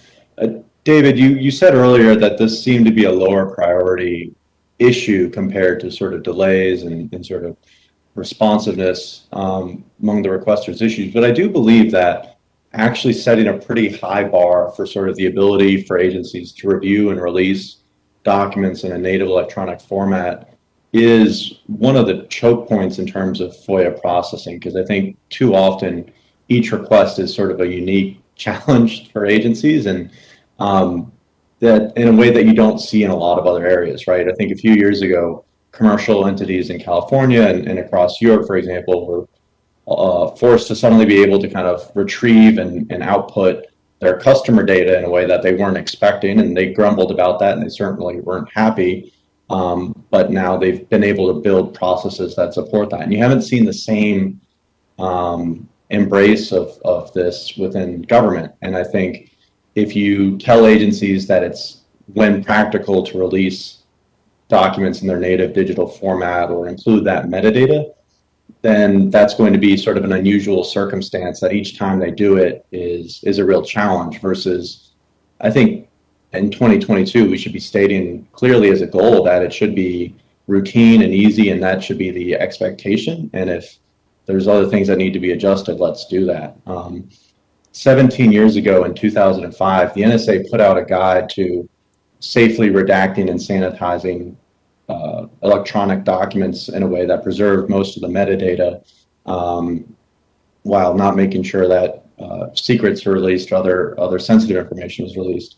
Today, you see almost no agencies actually follow those best practices, and I think that's because, you know, it's in the law, but it's also in the law in a very squishy way, and so as a result, things haven't really improved to where they could be today. So I'm in favor of kind of keeping a fairly aggressive recommendation and not stating that this should be, you know, if the requester asks for it, but, you know, how do we build a process so that every request doesn't create unique extra work if people do want that data, but that's just there and built into sort of how we handle FOIA requests.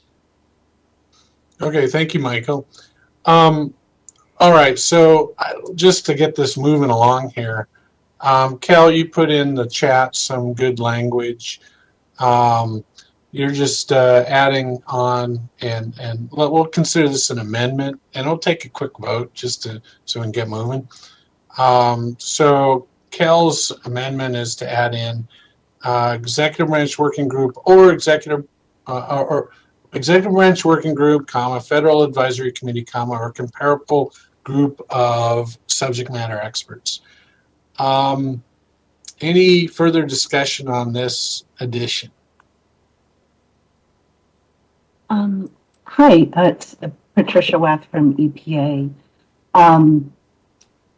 I just looked at last year's report, and I think Michael Morrissey can speak to this, but because it was his recommendation. But the way he had crafted it was that he had recommended that the Chief FOIA Officers Council create a committee for cross-agency collaboration and innovation, and he had laid out several things for them to do. And that's another example of having a committee, a subcommittee under the Chief FOIA Officers Council. And again, I think that might be helpful or might be along the lines of what you're thinking. I know that I have a colleague who serves on that subcommittee, and I know that they've been making great strides. Okay, so Patricia, are you saying you don't want that phrasing that Kel's suggesting? I'm not sure that if I see it, perhaps I'm not sure about it. I just can't see it, and I'm looking back to what Kirsten said earlier, that in order for a FOIA advisory committee to be formed, I guess a study needed to be conducted. Is that right, Kirsten? Yeah, so this is Kirsten. So what I had said was it's just an enormous amount of work to go into setting up a federal advisory committee. The Federal Advisory Committee Act, which you all hear me talking about quite a lot, has a lot of parameters for that, and it's not as easy as just saying there shall be a federal advisory committee. It's also an enormous amount of work to, once one is established, to staff it and manage it and so forth. I hear you, Kirsten. I think the amendment, it has a bunch of ors in it. Mm-hmm. So it leaves it up to the archivist to just decide what makes sense. And if y'all decide, that's not going to make sense, then this recommendation would give you the leeway to come up with whatever makes sense. Does that make sense? Okay. Yeah. May I chime in here? I just want to point out that we're at 12:30 already, and I do want to leave time for public comment. Right. Well, that's why I want to get to this. So let's go ahead and take a vote on this amendment. Do we just give the archivist a lot of leeway here? Those in favor say aye. David, it's Patricia Weth from EPA. I'm so sorry, but I'm not sure the language that we're voting on. It says, we recommend that the archivist establish an executive branch working group, federal advisory committee, or comparable group of subject matter experts to do yada, yada, yada. That's Kell's amendment. Yes. And the yada, yada, yada is to study and create best practices for release of records in native format, including metadata. Yep. Yeah, I don't know about the, for me, the advisory committee. I don't know that that's the right way to go for what you wish to accomplish here. Okay. All right. Any further comments before we take a vote on this? And this is Allison. If we're doing best practices and they're subject matter experts, I think that the advisory committee would include subject matter experts unless they're being representatives, but I feel like it's duplicative of advisory committee. Okay. So I would delete the subject matter or comparable group of subject matter experts. I don't think it's necessary. Patricia Weth from EPA. One suggestion I would just make. I remember last term we voted for recommendations in the spirit of the recommendation, and that way we allowed the subcommittee to go back and tweak the language as they wish. And I would just maybe suggest that we could vote perhaps on the spirit of this recommendation and allow the subcommittee to revise it after hearing these comments. Should we then table this and bring this back up at the April meeting? Certainly can. We certainly can, yes. And in the interest of time, that may be the best thing. Sure. Okay. I hate to bog down over something like this. I mean, but if there's, let's just do that. Does that make sense, co-chairs?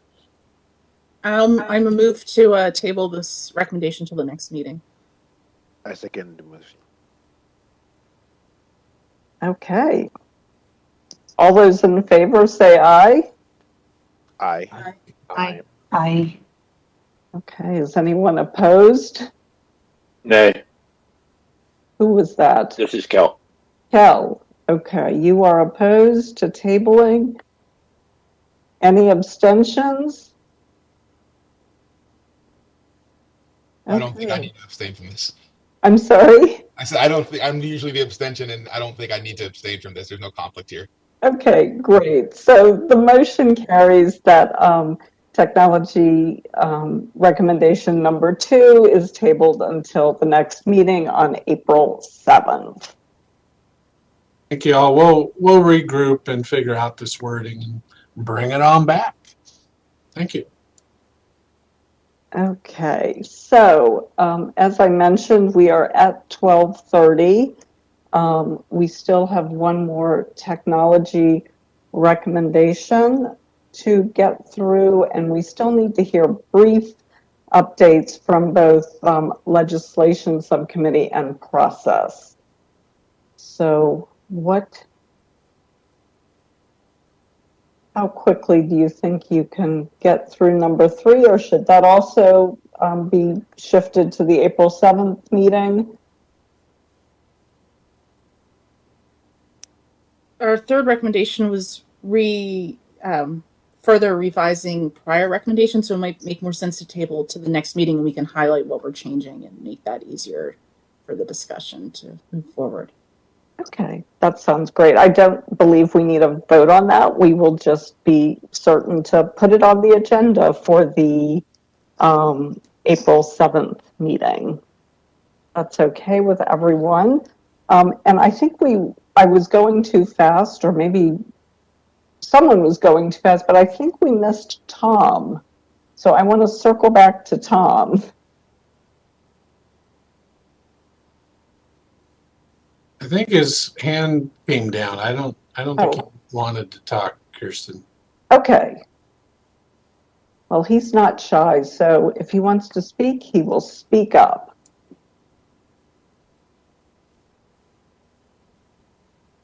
Okay, I understand that Alexandra's hand and Michael's hands are still up. Do they, any comment there?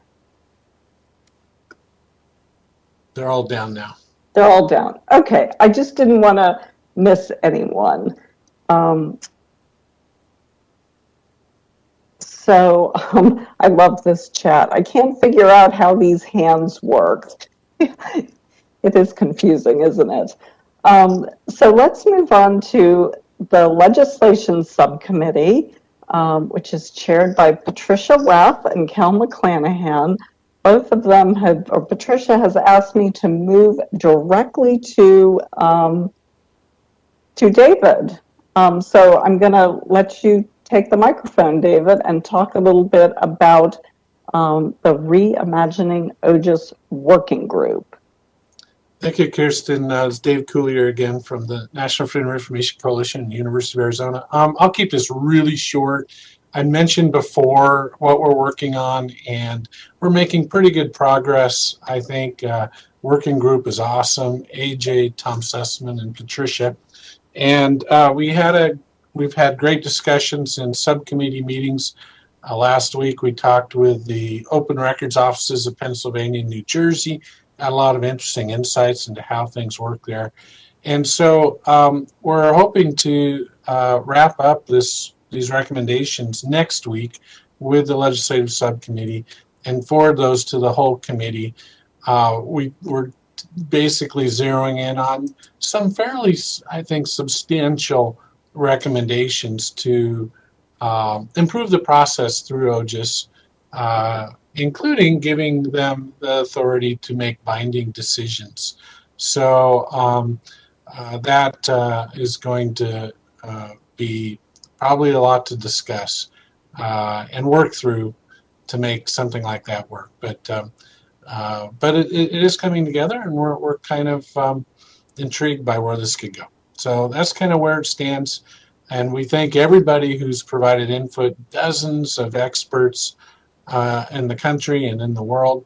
And we will be soliciting even more feedback from everybody. So thank you.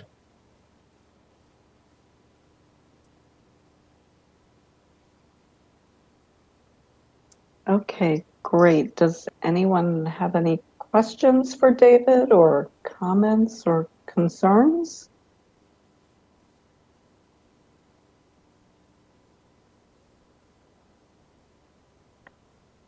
Okay, I don't see any.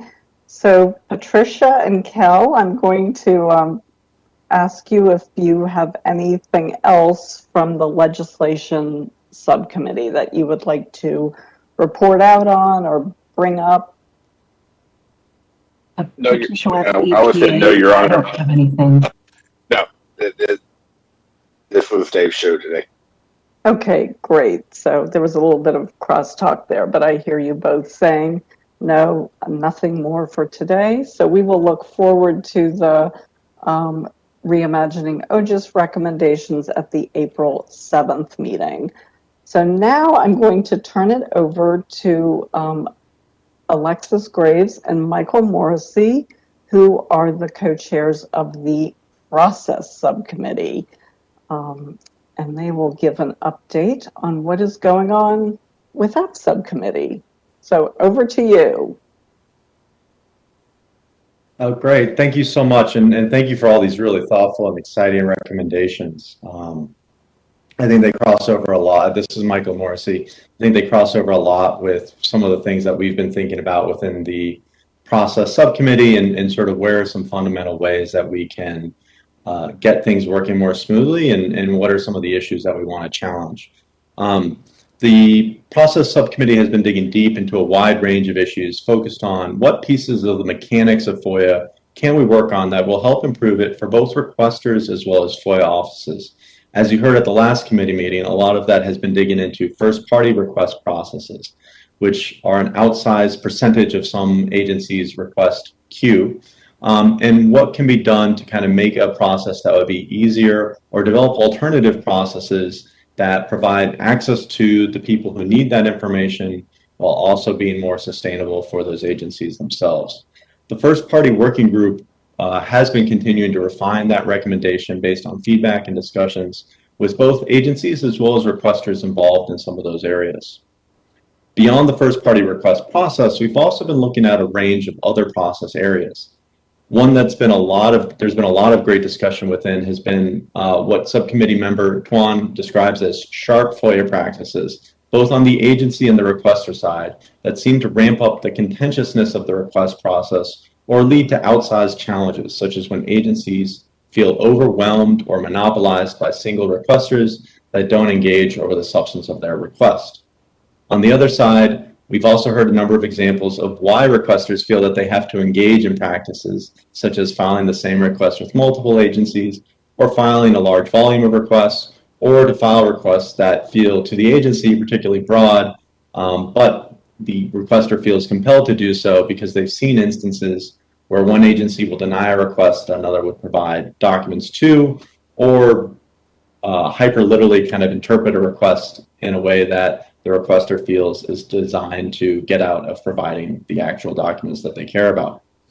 So we think that this is something that's complex. I think it's one thing that we heard some really interesting case studies from kind of both sides of the process, and I think that gave us insights into the challenges. And it's one that's really hard to kind of put general policies around to kind of solve all of these different ways that the FOIA process can get hung up. One person's vexatious requester is often another person's intrepid reporter or activist, and something that seems routine to a member of the public may be impossible for an agency given how their record systems are actually constructed. There are, however, a few things that we have identified as common areas that we believe that we'll be able to make recommendations on and put progress towards. We need to focus on behaviors and their impact versus vexatious requesters.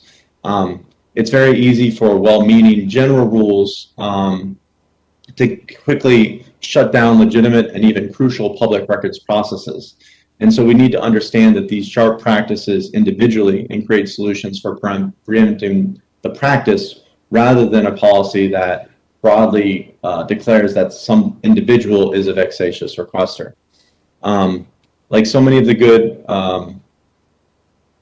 recommendations for better guidance and requesters that were presented earlier today, one of those solutions is putting together better processes before the request even is filed.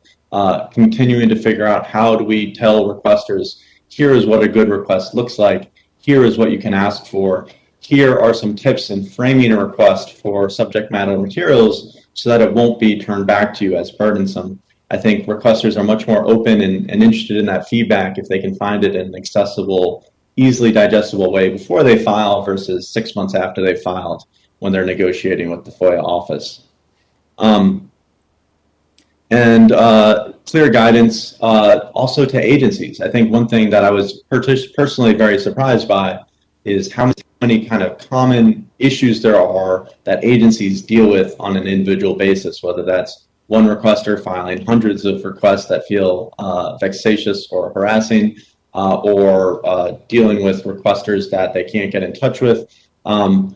It was surprising that there is so little sort of uniform guidance provided across agencies to kind of help them understand sort of what are their options, what does the law say they can do, and what are sort of resolution strategies that they don't have to reinvent on their own. Now, there's a lot of reasons for individual agency flexibility. I think we've heard today again how different each agency's use cases are, but there are some standard challenging practices that an agency might not have dealt with before, where sharing that knowledge, sharing that best practices, and also kind of helping, have those discussions more publicly about what are best approaches for dealing with really challenging circumstances, so that we can build a shared understanding how the process should and can work.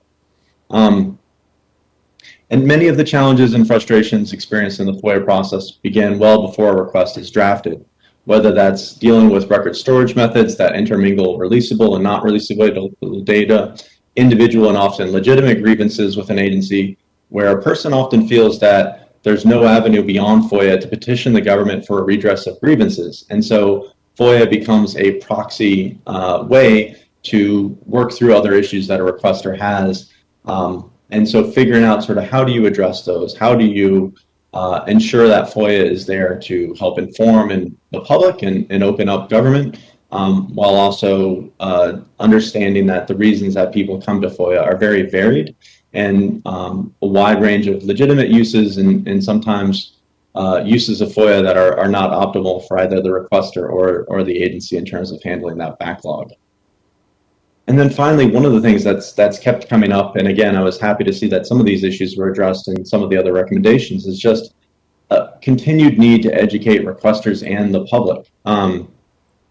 Agencies have done a pretty good job, I think, over the past few years of putting up more and more information on their websites and building relationships. I've seen so many agencies put together webinars or invite requesters in to kind of discuss their process and get feedback.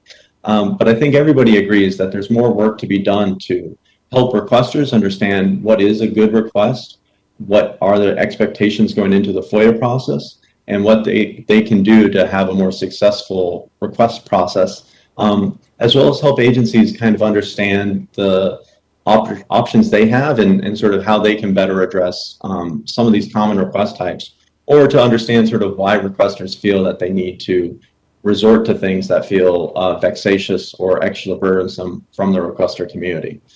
So those are some of the things that we've been exploring and talking about, and working on recommendations and also discussions, and also looking at sort of what we want to tee up for maybe future study within another area.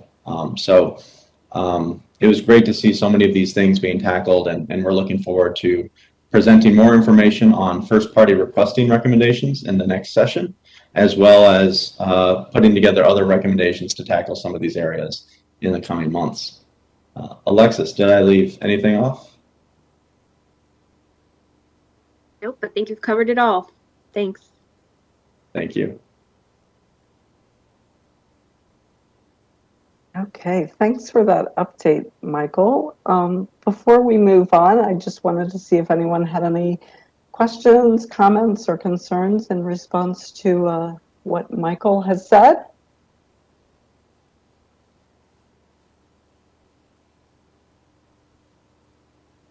Okay, don't want to be moving along too quickly. So thank you all for your very hard work. There's a lot of work that got done today, and a lot that remains to be done. So we're at this point, we are planning to meet again monthly for the next 3 months, and I know that's a little bit off of our usual schedule, but we have full committee meetings scheduled for April 7th, May 5th, and then June 9th, as this 4th term of the FOIA Advisory Committee winds down. The final meeting is the June 9th meeting. And I also want to recognize and thank the volunteer committee members who will be on the working group to bring the final report together. That's Alan Bletstein, David Collier, Dion Stearns, and Patricia Wath. So the 4 of them, Alina and I, will be rolling our sleeves up to start work later this month to start pulling together a final report that will the committee will eventually vote on at the last meeting on June 9th.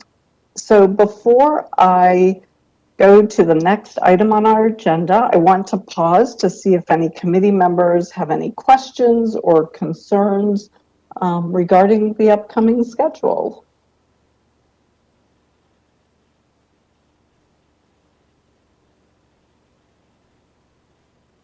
Okay, everyone looks happy.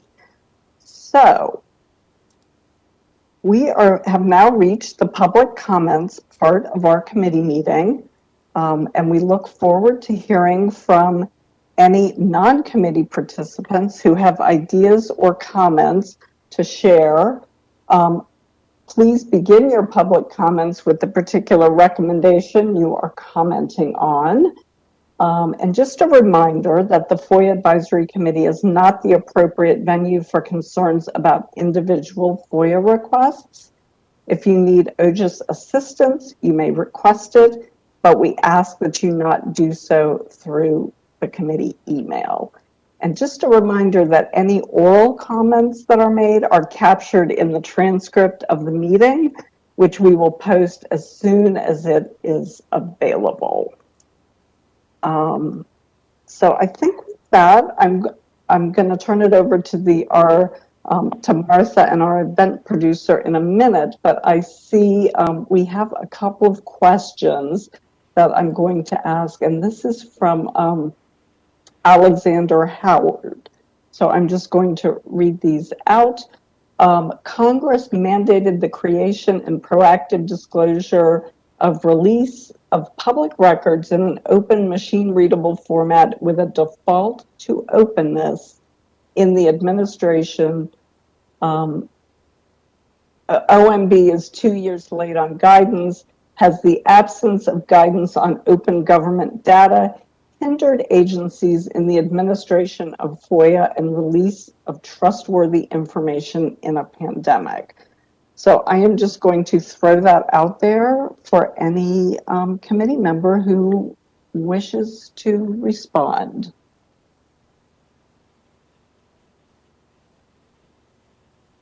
Or to just tuck it away and hold it and think about it for a while. I believe Michael Morrissey raised his hand. Okay, super. Michael? Yeah. Thank you, Alex, for raising that.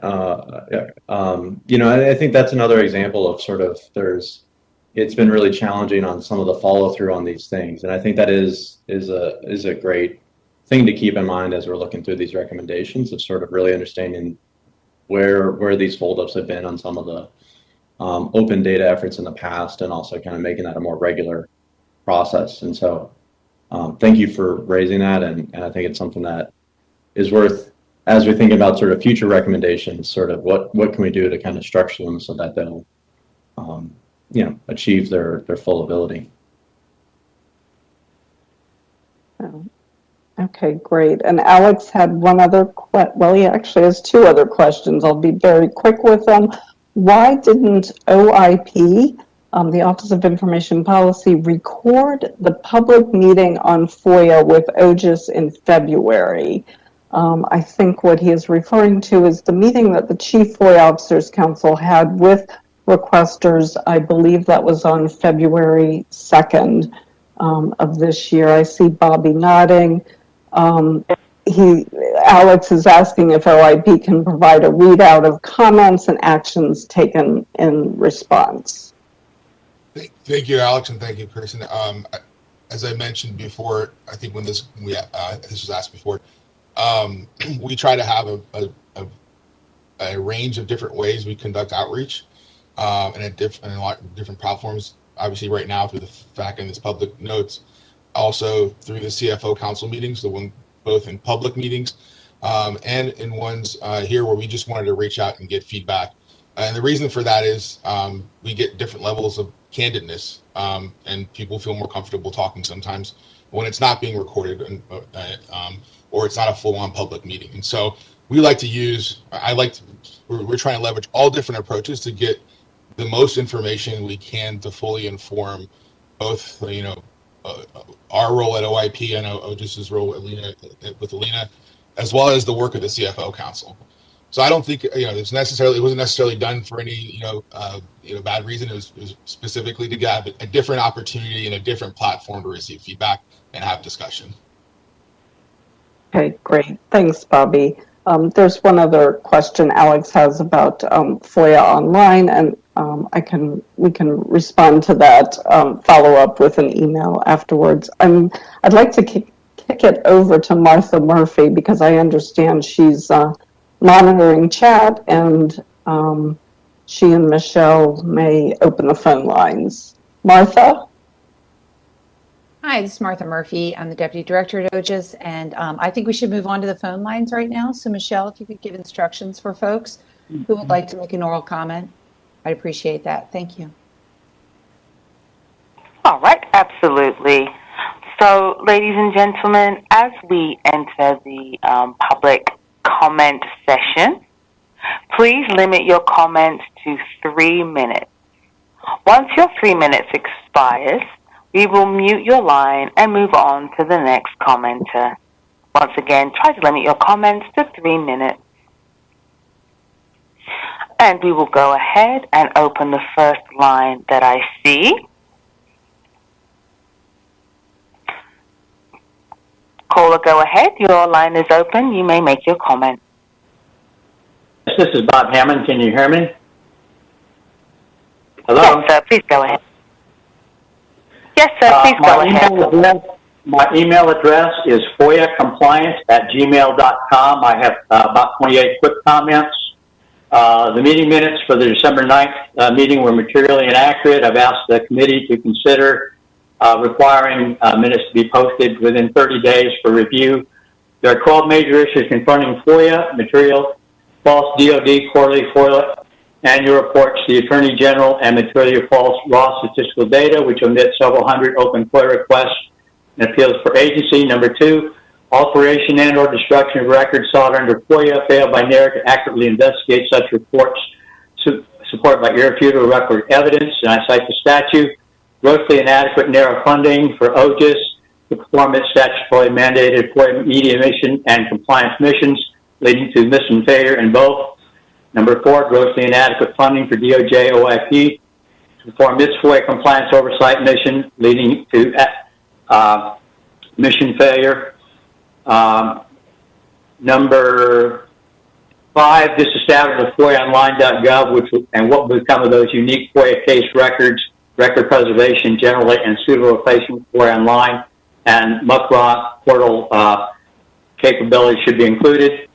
Conduct of public FOIA meetings, including violations of law and failing to properly announce them to the Federal Register, refusing to post comments, and more. I attended that stealth meeting, and I sought the records of it under FOIA expedited processing. OGIS owes all records of that stealth meeting that was not recorded. Increased litigation. The number of FOIA cases on the dockets have more than doubled in the last decade. That's a failure of OGIS mediation. Over redactions, the use of redactions, which are discretionary, remains excessive and often fails to comply with FOIA presumption of openness. Number 9, excessive delays. FOIA requests may languish for years or even decades within agencies, and delays are worsening while agency FOIA volume continues to grow. Number 10, intentional misclassification of requests as complex and delayed processing, allowing records to then be deleted or rendered less useful to current issues if they are finally released. Number 11, transferring FOIA requests from one component which has the records to a higher headquarters which does not have the records, and other manipulation to obstruct responses and to shield accountability. I say also internet search. U.S. Navy mistakenly emails reporter plans to dodge FOIA requests by Shandi Asari, and Navy reviews FOIA office after mistakenly sent email by NBC Washington. Number 12, misapplication of FOIA Privacy Act statutes and first-party requests on lawfully stating that records must be releasable under both when the opposite is true. DoD false reporting. OGIS and DOGOP have not yet posted my public comment briefing. DoD massive false reporting. You can Google that. The briefing consists of information already on the OGIS website and other public comments, plus DOD's FY21 annual report, citing massive error in DOD's FY20 annual report. This happens every year. Mr. Hammond, Bobby, I've asked thank you. you very much for Bobby, your I've asked comment. you. Your time has expired, sir. My hand is back up again. Thank you. Okay. Thank you, Michelle. This is Kirsten. I understand that Tom Sussman is now muted. I understand that Tom Sussman has Your line is now unmuted. Tom Sussman has his hand up. Apologies, that was me. Yeah, okay. Yeah, I just wanted to say, Mr. Hammond brought something up that I've been concerned with for a long time, but don't know quite what to do with. And maybe this is something the advisory committee could get involved with. And that is, the issue of inaccurate minutes. We have transcripts and videos of our meetings, and it seems to me OGIS staff should be spending their time on mediation and investigation and opinion writing, and not writing up minutes. And so that's just my 2 cents. And should the occasion arise with amendments to the Federal Advisory Committee Act, that would be high on my list. Other than that, Mr. Hammond's emails come in on a regular basis to all the members of the advisory committee, and so we certainly have a chance to know his views on a regular basis. Tom, this is Kirsten Mitchell. Thank you for those comments. I'll just add that we give ample opportunity for the committee members to review the minutes, and we are always happy to go back and correct them if there are any corrections. And as you say, we have the video posted and the transcript. So Martha and Michelle, I'm sorry to interrupt, but back over to you. All right. No problem. I do not see any additional hands raised for questions or comments. Before we perhaps circle back, I would like to, this is Martha Murphy, Deputy Director of OGIS. I would like to read a couple of the comments that Mr. Hammond put into the chat, which do relate to the recommendations that we had today. There was a discussion, I believe, about data collection for agencies regarding to Glomar. The question was, how would agencies show undue burden for data collection on Glomar? Is it based on limitations in technology, staff, or the size of the backlog, or annual number of requests, appeals, and etc.?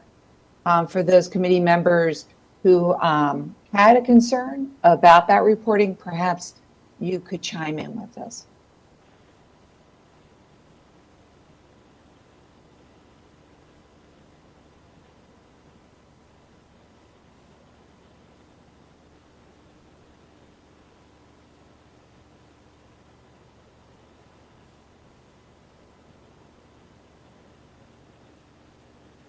So perhaps there's no one really wants to comment on that specific issue. We're just going to move on to the next one, if that's okay with you, Kirsten. That's perfectly fine. Please do.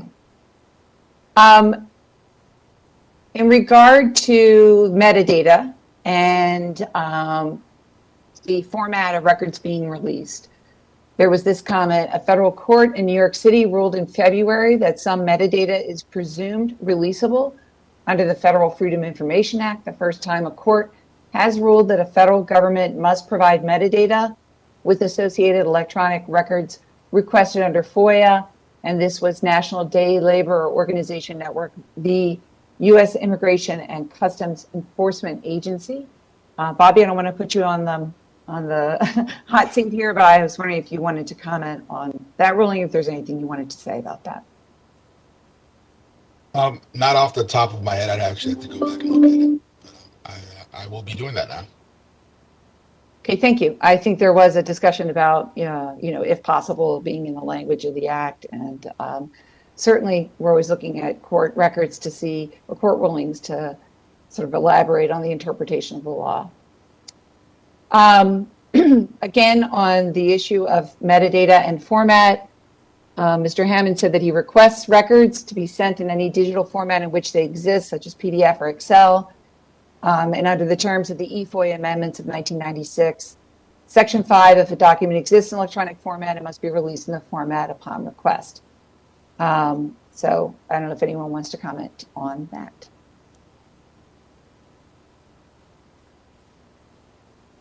This is Kristen. The summary that you just gave is not the entire content of that provision, because it does permit agencies to determine that something is not readily reproducible in the format requested. So yes, that is in there, but there is leeway for agencies to make determinations that something is not readily reproducible in the native format. So I just want to clarify that. And this is Kel. I'll agree with Kristen again, which is sort of remarkable, as previously noted. The issue here is that readily available or readily reproducible is often, but not always, interpreted by some of the more recalcitrant agencies as we don't want to. And there's been litigation on this.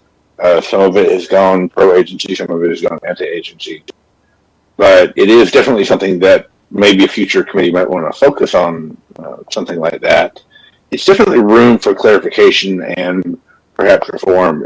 It's not quite as cut and dried as any of us would like, regardless of which side we're on.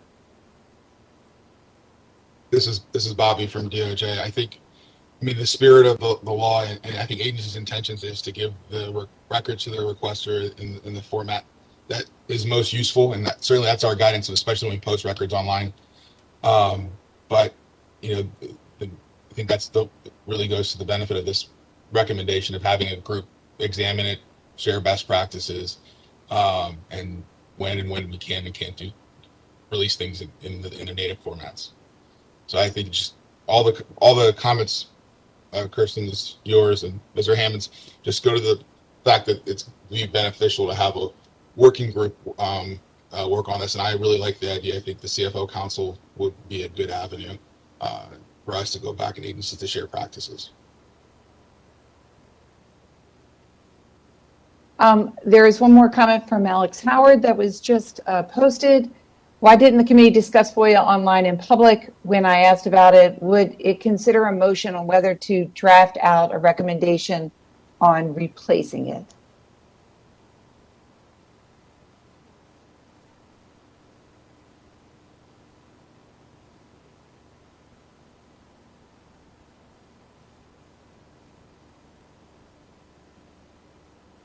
If there's no comment right now, it's certainly something we could take back and consider. Kirsten? Yes, certainly. So thank you for your comment on that. I think that pretty much sums up the chat questions that sort of related to the recommendations today. Correct.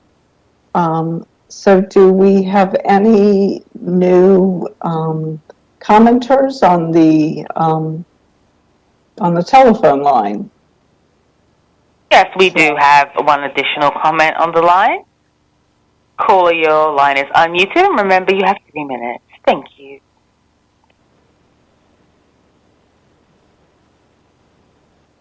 Yes, hi, this is Bob Hammond again, and I have asked that OGIS include my comments in the meeting minutes for this, and like others who attended that stealth meeting where there appears to be no record, I sought those records via FOIA, expedited processing. OGIS owes them to me, and I want them all. I have a couple of comments for the Tech Committee recommendation number 3 on FOIA logs. In violation of law, DoD has not released its FY 2016 raw data, and the 2017 Defense Health Agency data does not contain any case numbers. DOJ, OGIS, what are you doing about it? DoD refuses to release DHA raw data sought under FOIA and refuses to release records of communication regarding corrections to past report. DOJ has also refused to answer my FOIA request regarding that. I sued Walter Reed for Walter Reed's FY 2013 raw data, FOIA raw data. Walter Reed produced a 16-page FOIA log that differed from the 17-page log cited in the Vaughn Index, and the FOIA officer admits to altering that record. UMed indicated that office had no record of a FOIA annual report submission from Walter Reed since fiscal year 2009. That is false. Well, UMed released the FY 2012 report and has advised NARA that they destroyed the FY 13 log that I sought by FOIA regarding Walter Reed. NARA's unauthorized dispositions have been feckless and failed in its oversight responsibility. In my view, OGIS and DOJ have responsibility for FOIA compliance and have done nothing. OGIS refuses to mediate cases involving ongoing false reporting. And I mentioned under the terms of the eFOIA Act of 1976, if an agency exists in electronic format, it must be produced. My comments today are unusually harsh. If you read my past comments, they're very complimentary, but given only 3 minutes, I wanted to get some things in the record. So Bobby, you've read my, and so has Alina, you've read my presentation on DOD's false FOIA reporting. Why is that not posted? Has nothing to do with not having time. Why isn't it posted?